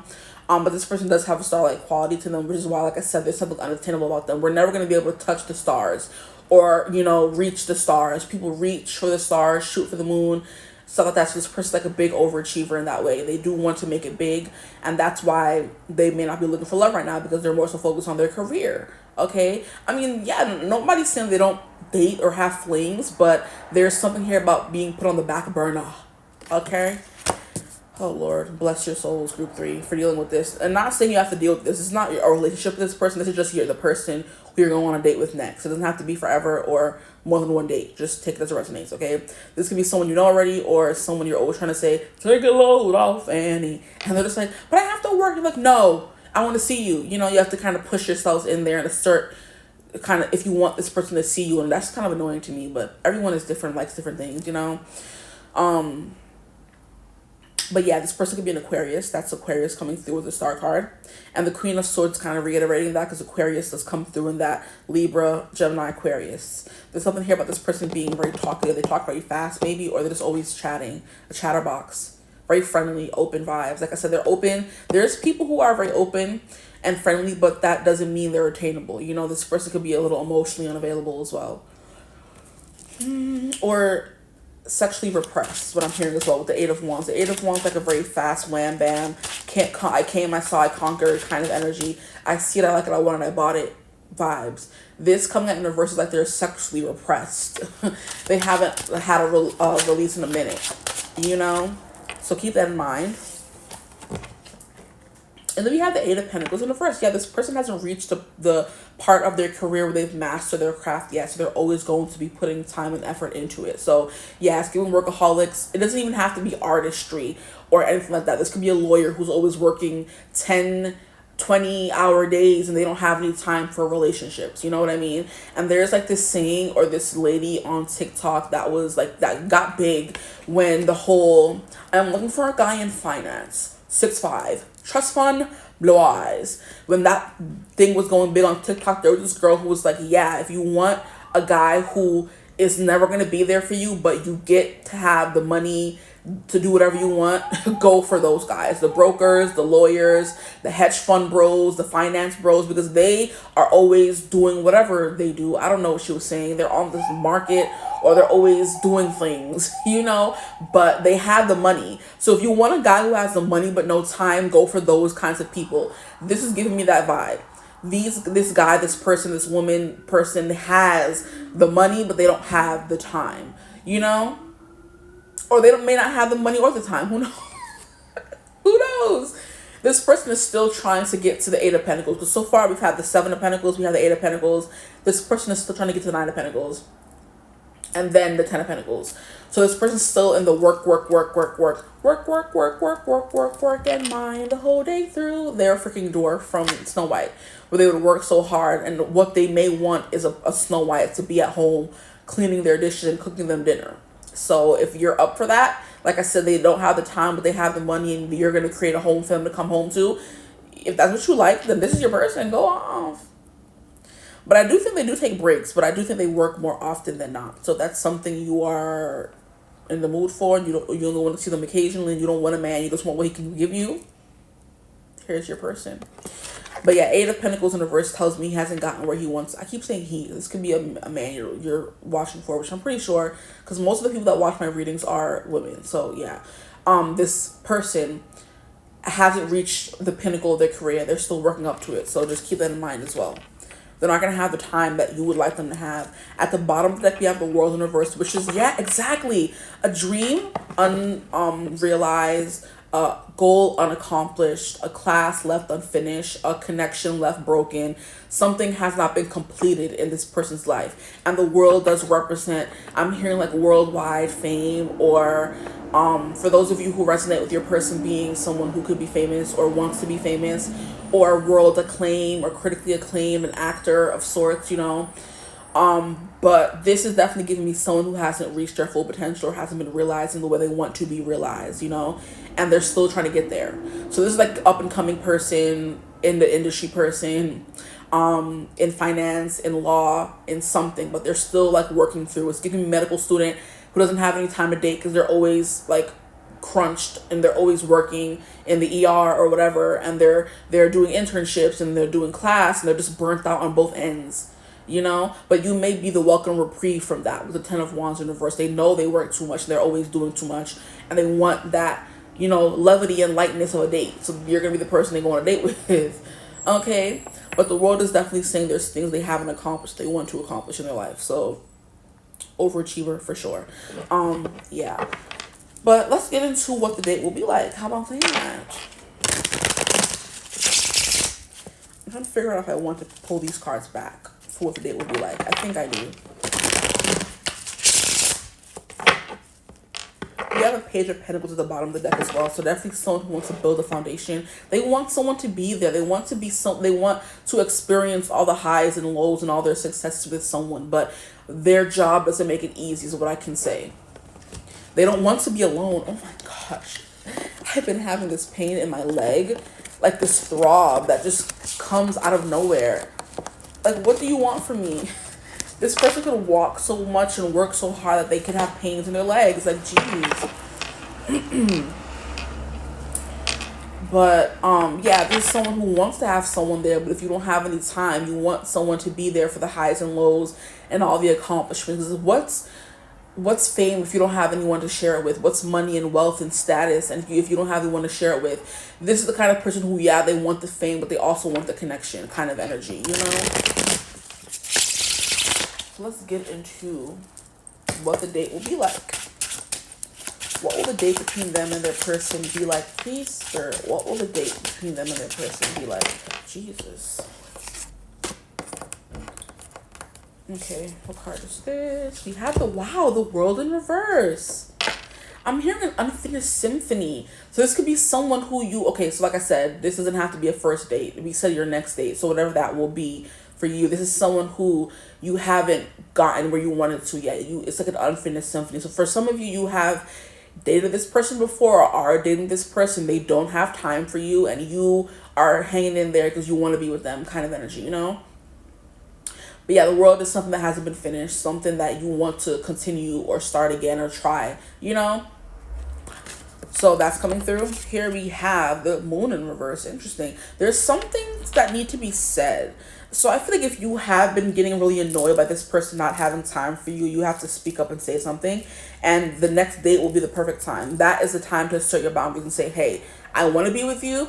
I want to support you. I know you want this love and you want this connection on this journey to fame or whatever you're trying to do with yourself. Okay, but I need certain things as well. So if you don't think you're in the position to give me those things, you gotta hang it up right now. Okay.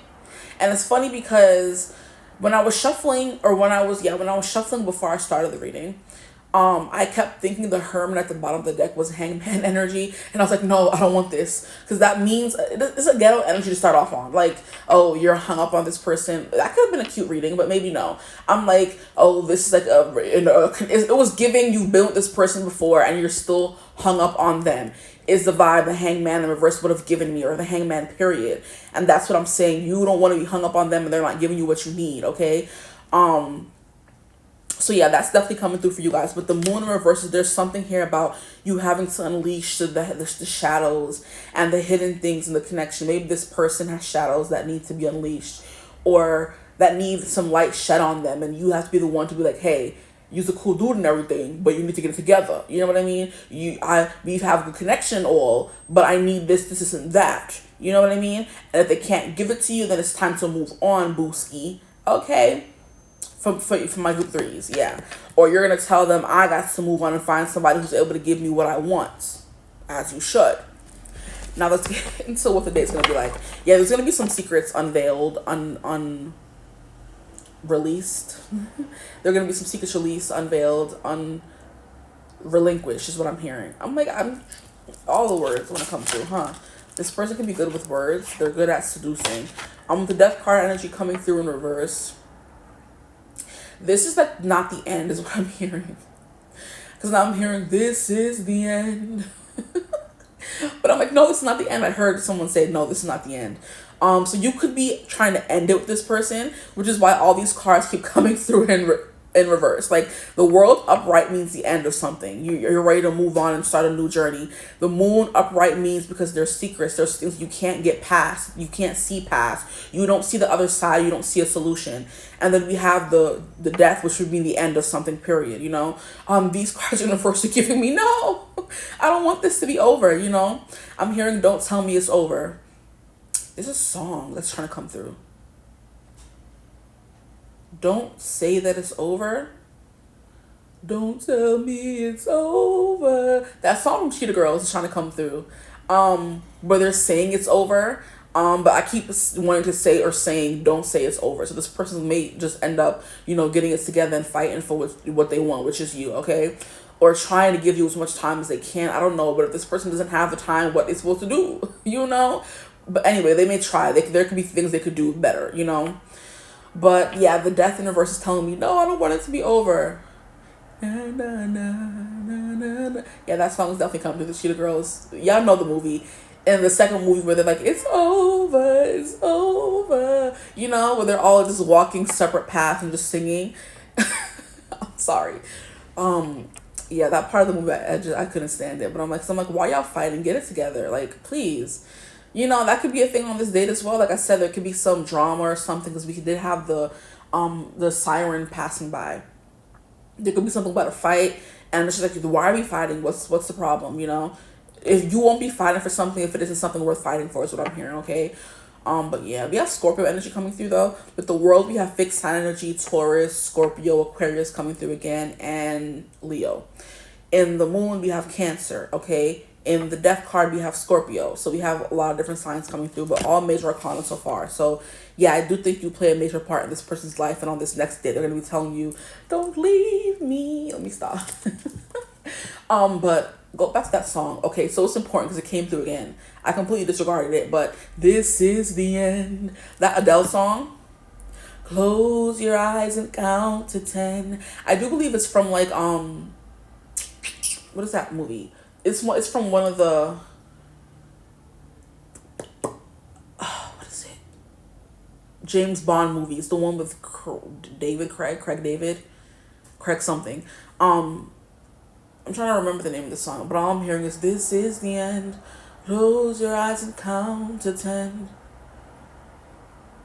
That song is coming through. I guess look up the lyrics, or if I remember the song, I'll put it somewhere. I don't know. But there's something here about that coming through. And then we have Judgment card. Exactly. This person's going to have to wake up. If they don't want things to be over and done, they're going to have to get it together. Okay? They're going to have to speak up. I'm hearing say things with your chest. Be honest. That is that moon in reverse. Stop hiding how you feel or what you want and tell me so we can work on things. And don't tell me, or don't feel like you want to be with me, but don't tell me that. And then we're just like, what are we doing here? I'm left in the dark, literally. And you have all the cards. You hold all the cards. And I'm just like, well, you may not like me enough, or you don't like me at all because you're not telling me how you feel. But this person may be like, well, I don't have the time and energy to give you. It's like, well, that's not what I'm asking. You know, it's giving me the scene from Queen Charlotte, okay? It's giving me the scene from Queen Charlotte where she's like, do you love me? And he's like, it's not that simple. You shouldn't be with me. I have problems and you're too good for me and da da da. And she's like, I will stand with you between the heavens and the earth. I will remind you where you are. Do you love me? And then he's like, I love you.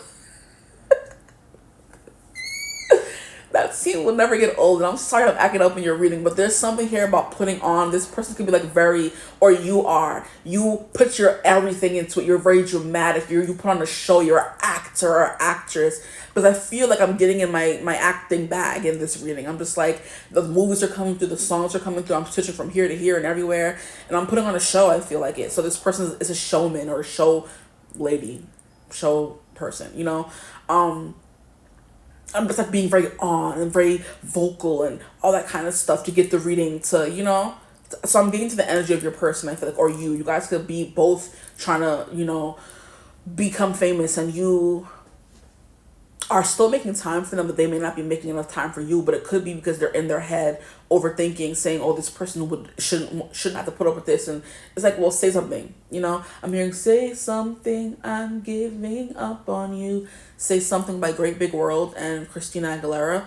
But I forgot what I was gonna say. I was saying something, a whole lot of things, honestly.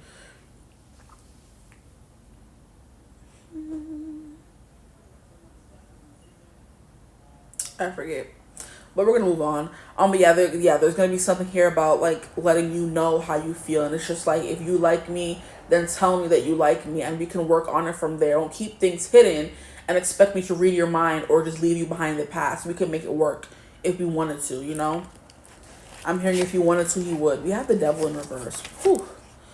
There could be like negative hang-ups this person has around love or relationships, or having that work-life balance. They put too much energy into work, which makes it a negative thing, makes it a addiction, makes it something that's not sustainable, which is all things devil. So I do think on this date, this person's going to be laying their demons or devils bare, laying their souls bare to you and letting you know, because we have another freaking major arcana card. This is wild.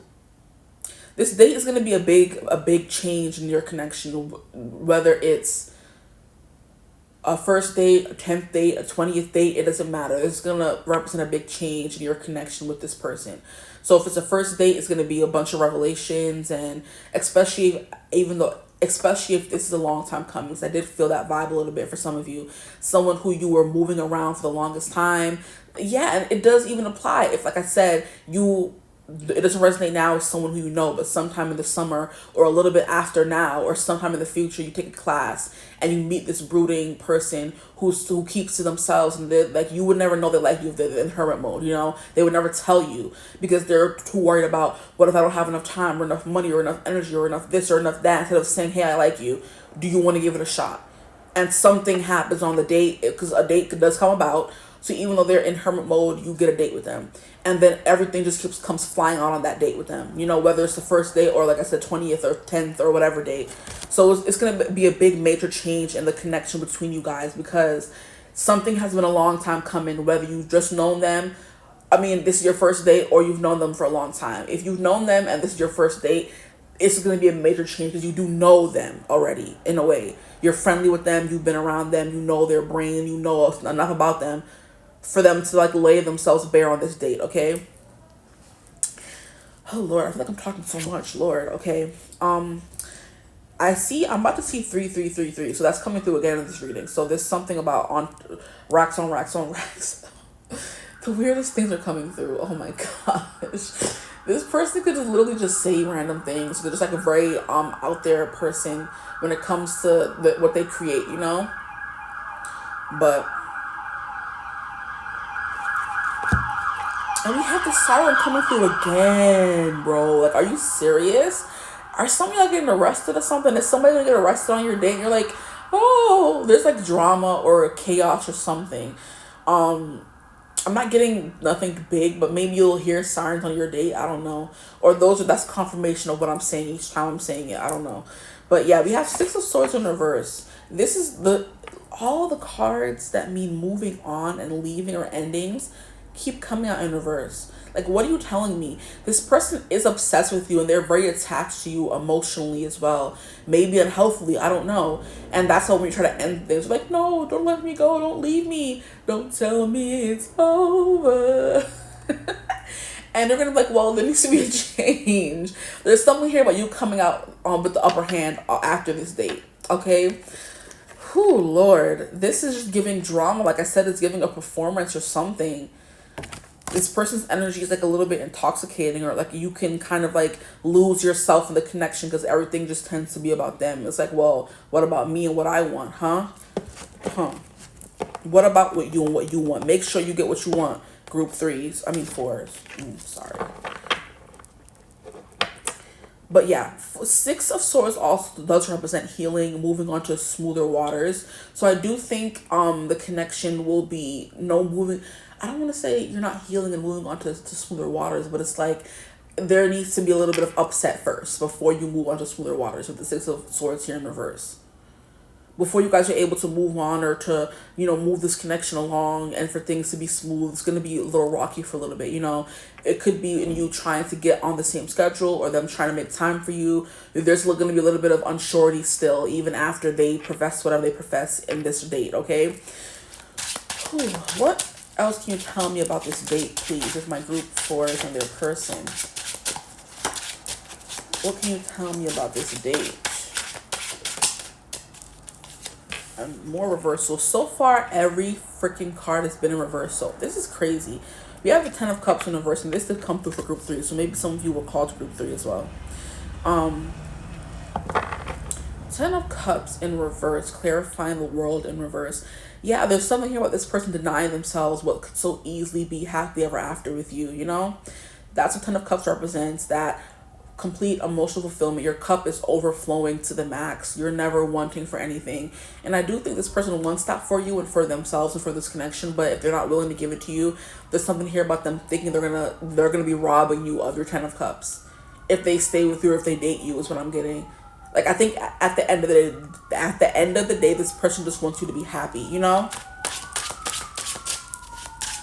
And if it's not with them, then it's not with them. What is this date gonna be like? I do think it's gonna give you another freaking siren. Are you serious? I know you're lying right now. What is the problem? That is the craziest thing. Guys, that's a third siren in your reading. What do sirens mean? It's alarm. It's beware. It's emergency. This person could have an emergency on this day and they have to leave. Somebody could get hurt or something. I don't know. Like, jeez Louise. Here we have the Ace of Pentacles. Okay, so after all this rah, after that better be the last freaking siren I hear in this reading. And I can still hear it in the distance. Maybe you're going to be alarmed by something they say, and it may not be in like, it doesn't have to be in like a drastic negative way. It could be, who knows, but you're going to be like, what? Like, you know, you perk up whenever you hear a siren, like, what's wrong? Like, where's it coming from? What's the problem? You know, so there can be 3 red flags or 3 sirens that need to be, or 3 big issues that need to be resolved on this next date, you know? Oh boy. Okay.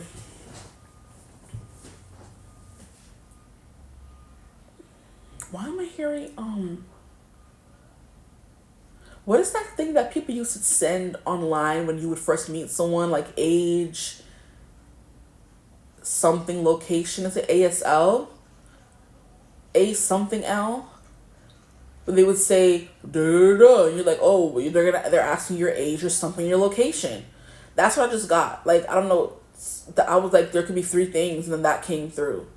And I was hearing time, place, location. So you could be telling this person the time, the place, or the location could end up like being in jeopardy on this next day. You guys have to kind of like, you know, or the place gets shut down or somebody gets hurt and something like that. And you guys have to kind of like reschedule maybe, or find a new place, you know. Interesting. Ace of Pentacles, after all this rah, we do have this stable beginning that comes from this day, okay? So a stable beginning with you, with this person in your life, something like that. And this coming out to clarify the moon in reverse. So after all the revelations, then we have a new beginning, okay? So, whew.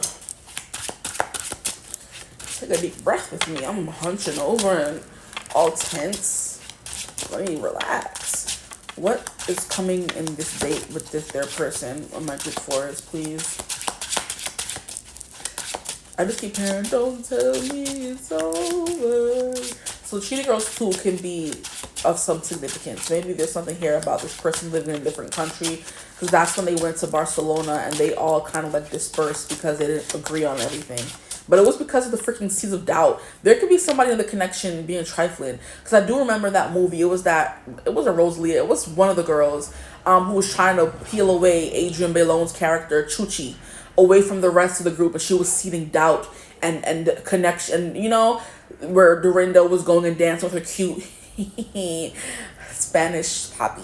Okay. And then Chuchi was too busy, wrapped up in the fame and the family that she, you know, found in Spain, her mom's boyfriend, and then the other Hispanic girl who was trying to peel her away. And then we had, what was Doe doing? She was just shopping and minding her business, y'all. And then we had, Galleria, who was trying to control everything. And everybody was like, girl, get it together. You know what I mean?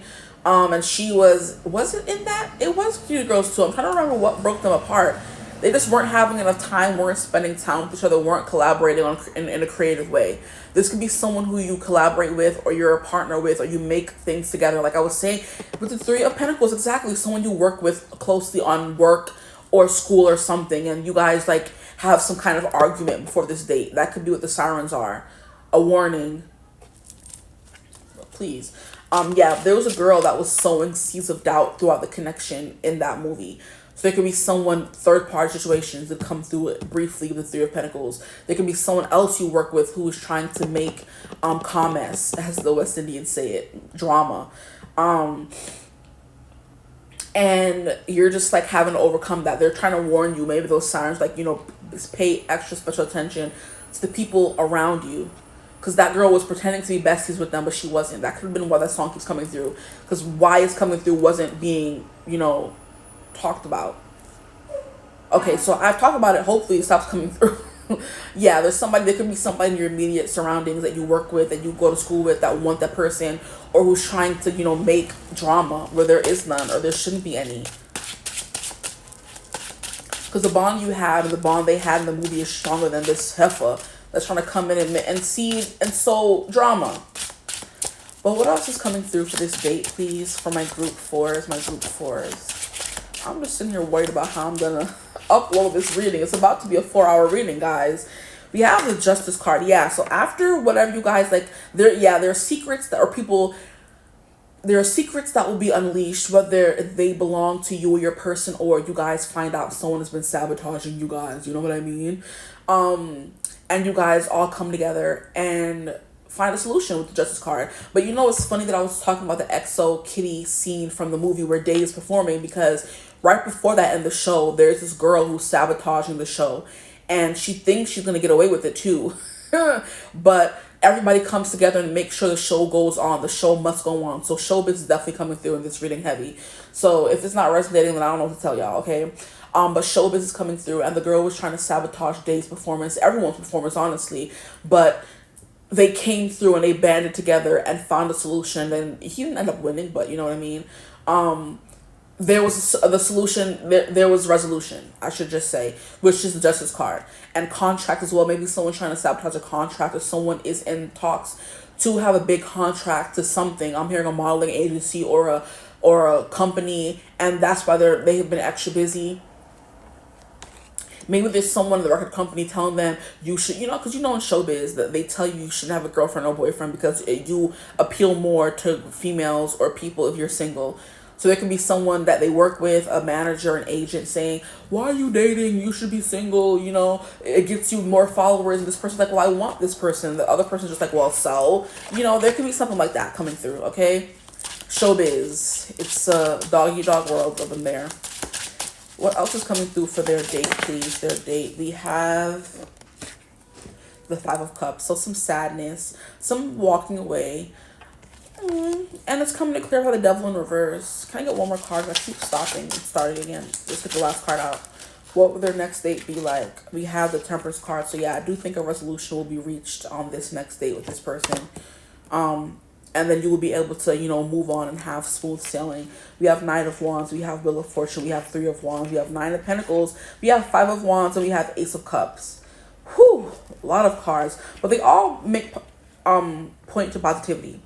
Knight of Wands, taking action, like I said, saying, no, we're not going to break up. I'm going to put in more effort, more time. I'm serious about it. And then actually doing it, you know. We have the Wheel of Fortune, fate, intervening. That could be those sirens as well. Fate intervenes and makes sure the date must go on. The show must go on. You know, maybe your next date is to come into their show and something happens that doesn't allow you to get there on time, but you still come. You know, something like that. We have the Three of Wands, which is forward movement. You've set the plans, that you're moving forward with the plans. You know what I mean? This person says they want to be with you. Now they're moving forward to make sure those plans, you know, are a thing, or make sure they make time for you. Nine of Pentacles is after the Eight of Pentacles, which kept coming through. Yeah, so this person may finally reach Nine of Pentacles, and they're Nine of Pentacles, and they're able to, you know, make something happen between you guys or reach a place where they're happy. So if they are signing a contract, they're going to be able to sign a contract, and then they're going to be able to be with you because they're going to have a more stable schedule or more income. They're not, you know, working crazy hours is what I'm hearing. And then we have Five of Wands. You guys may duke it out. Ace of Cups. They're going to tell you how they feel. But yeah, then we have the Queen of Cups in the reverse. I don't know what that means, but maybe you're going to be more in a more reserved state, letting them say their piece, and then you're responding. But anyway, I think that's all. I'm going to stop there because we're going to be here forever, guys. We have two cards turned over. Are they supposed to be turned over? What are these cards? Yeah, oh, these are the Ace of Cups and what? The Queen of Cups. And now they're upright. So I put them back and brought them back out, and now they're upright. Okay, so that's something. Okay. So Queen of Cups, so there's something here about you. Once they kind of tell you how they feel, you're able to tell them how you feel after the fact. And now you're going to be able to be more open with your emotions, you know? Okay, I think those are all the cards and they're turned over properly. Okay, now let's move on to the next portion. We're going to get the Oracle cards real quick to see what else comes through. What else is happening on this page. Fix the spread, it's looking crooked. Temperance is also, so we have Libra energy coming through, and then we have Sagittarius energy. So when I think of temperance, it's hitting me now. I don't usually say it, but it's coming through now. It's trying things until they work. Trying different things, like maybe I can call you every morning or every night or every evening, or we see each other every Monday, Tuesday, Wednesday, or every Monday, Thursday, Friday, or every weekend I see you. And it's like you're trying different equations until the perfect one fits. You're trying different concoctions until you make the perfect mixture. is what I'm getting from the Temperance card, you know? And that is something that the Sagittarius do very well, because they try different things and they're very outgoing and they're very optimistic. So they're going to like, oh, this is going to work out, you know? And it's going to work out because I'm going to make it work out. Instead of saying, I'm going to try, but we'll see. No, I'm going to try and I'm going to do. Knight of Wands. I think Knight of Wands is Sagittarius energy as well. Because each fire sign rules over one of the suit cards. And I think Sag rules over. And here we have big deal. So there could be something here about you guys saying, oh, it's no big deal, but it is a big deal. And we have facts of life coming through as well. So what is coming through? What is going to happen on this date, please? What's going to happen on this date? Can you get some clarifiers? What is going to happen on this date for my group 4s? Let's get all the cards out. Because time is just going by so fast today. Or these readings are going by so fast. I'm trying to get all the tea. And then it runs long. Which I have no problem with. Hey. We have separation. So yeah, for some of you, this is definitely someone, your next date will be with someone you are in separation with. And separation doesn't always mean there was drama, there was this and there was that, and they cheated, and there was this, and you know, and there was all this stuff. It just means you haven't spoken in a while. You haven't seen them in a minute. You know what I mean? It doesn't always have to be this big drastic thing. Here we have tick, tick, tick. Yeah, there's time. Something on a time limit. There's a time crunch. This person doesn't have the time. That keeps coming through. Here we have facts of life actually falling out. So there's something here they're going to tell you a fact about something, you know? The fact of their situation. Maybe we're going to tell you, I haven't been reaching out because I've been, you know, applying for new jobs, or I've been, you know, so busy, or I got hurt or something. Here we have power. Interesting. It doesn't come out very often. This person could gain some power, and they could have gained some power in your time apart. And now they have, like I said, it's upper hand. So I did mention you guys getting the upper hand earlier. So that could be you having the upper hand now. After them having all the control, now you have the upper hand. But tick, tick, tick, you can give this person a time limit. I'm also hearing tick, tick, boom, which is also like a more Broadway performing arts kind of show. So that could definitely be a thing coming through. We have requires stillness. So it requires patience, which is that Temperance energy. Patience and time to keep trying until you get it right, okay? 1, 2, 3, 4, 5. I want one more, please. I want an even number. And here we have this could be bad. And that is that siren energy. Some of you need to be careful. Because sirens, they represent ambulances. And the ambulances, or the police going to the scene of a crime to help somebody. So there could be like an emergency in the middle of your date. So just beware about that. That this could be bad. It's not giving me the connection will be bad. It could be bad. You could end up saying, I don't want to do or deal with what I've been dealing with. I've already made my decision. It's done. We're over. Or something could happen. So just be very careful. When you go on your date, remember what I said.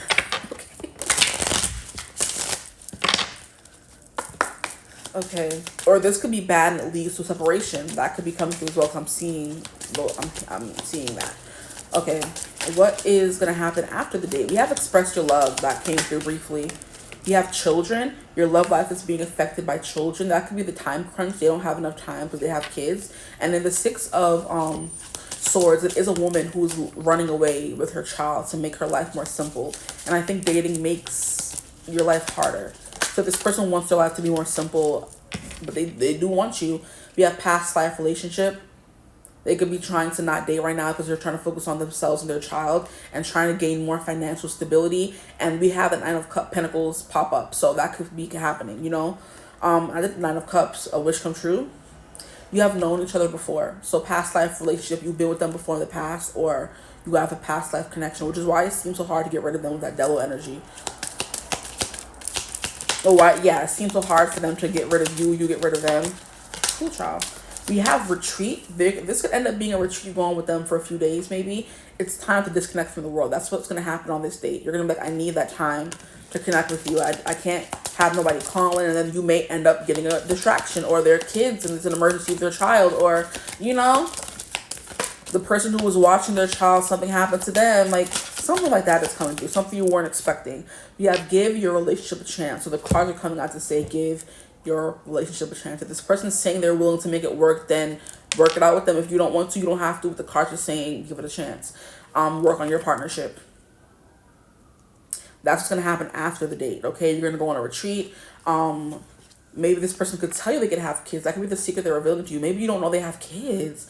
How ghetto. Maybe you don't know they have kids and they tell you they have kids on this date. Make the effort. Great love is worth taking the steps you're guided to take. So, hey now. Make the effort. And they're saying great love. So this could be your great love. 1, 2, 3, 4. One more card, please, from this deck. It's worth taking the steps you're guided to take. And that's that Wheel of Fortune, fate, destiny. You're meant to be with this person in some kind of capacity, whether it's working with them on a collaborative project or just dating them, loving them. Reconciliation. There we go. That last card coming out. Separation, reconciliation. Someone from your past is returning into your life. And like I said, it doesn't have to be an ex you don't want to date. It's just someone who you've known before. Someone you could have tried dating before and it didn't work, you know?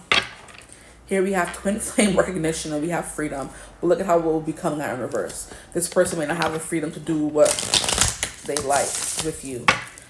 Last deck, let's get into it. What is their next date going to be like? What is their next date going to be like? Jeez Louise. We have love a lot. See, quality time. That's all you want with this person. This reading's going crazy, period. That's all you want is to spend time with them. That's it. That's what this next day is going to be. Quality time, quiet, spending time with this person, retreat. It's time to disconnect from everyone. That's all you want with them. But there could be an emergency could come up. But be the witness to each other's lives. You want to be there for them. You want them to be in your life. You want to be in their life. But, you know, time could be a thing. We have life partner. Your romance is stable and ready to go the distance. This next date, like I said, is going to be a big, major turning point in the connection between you guys. You may give them a time limit to get it together. You're going to be like, okay, I'll give you the next few months. And if things don't change, I have to leave. Or a month or a week, you know. Whew, we have soulmate. You have found your romantic counterpart. Lord, this is going crazy. I love it, though. We have lasting love. Oh, I'm getting excited. This is so cute. This is your true love. What else do you need to hear, guys? What the heck? 2 more cards. That's one. We have you are worthy. Your worth doesn't depend on the other person, period. That part. That could be a message for your person or for you. It depends who's the more insecure one of the connection. And I do believe your person was coming through that way. So this could be for them. You're worthy of love, okay? One more card, please, Spirit. One more card. What comes after the date for them? What comes after the date? We have twin flame union, and it actually came out. I don't know. I don't know what you want to hear from me. Heart, body, mind, and soul. That's it. Like, this is delicious. I love this.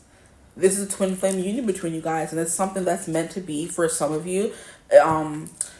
But for others of you, I don't know. If you don't resonate with twin flame union, you don't have to resonate with it. But there's just something here about you meant to. We have life partner, soulmate, and twin flame union. I don't know what else you want me to say. Like, this person's coming back around because you're supposed to be with them in some kind of way. Like I said, even if it's just to work with them and make the big project that's your breakout or your breakout performance. You both end up famous and with having money. There's something here about you guys being better together than apart.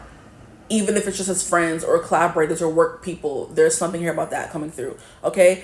But I'm going to end your reading right here. I can't talk anymore. I have to go. I hope this reading resonated. If it did, feel free to like, comment, and subscribe. Join the tribe. We'd love to have you. If you would ever like to book a personal reading with me, you could always get in contact with me. Use my email in the description box below. But I hope you're having a beautiful, wonderful day whenever you're watching this reading. And as always, I will see you gorgeous people in the next one. Bye.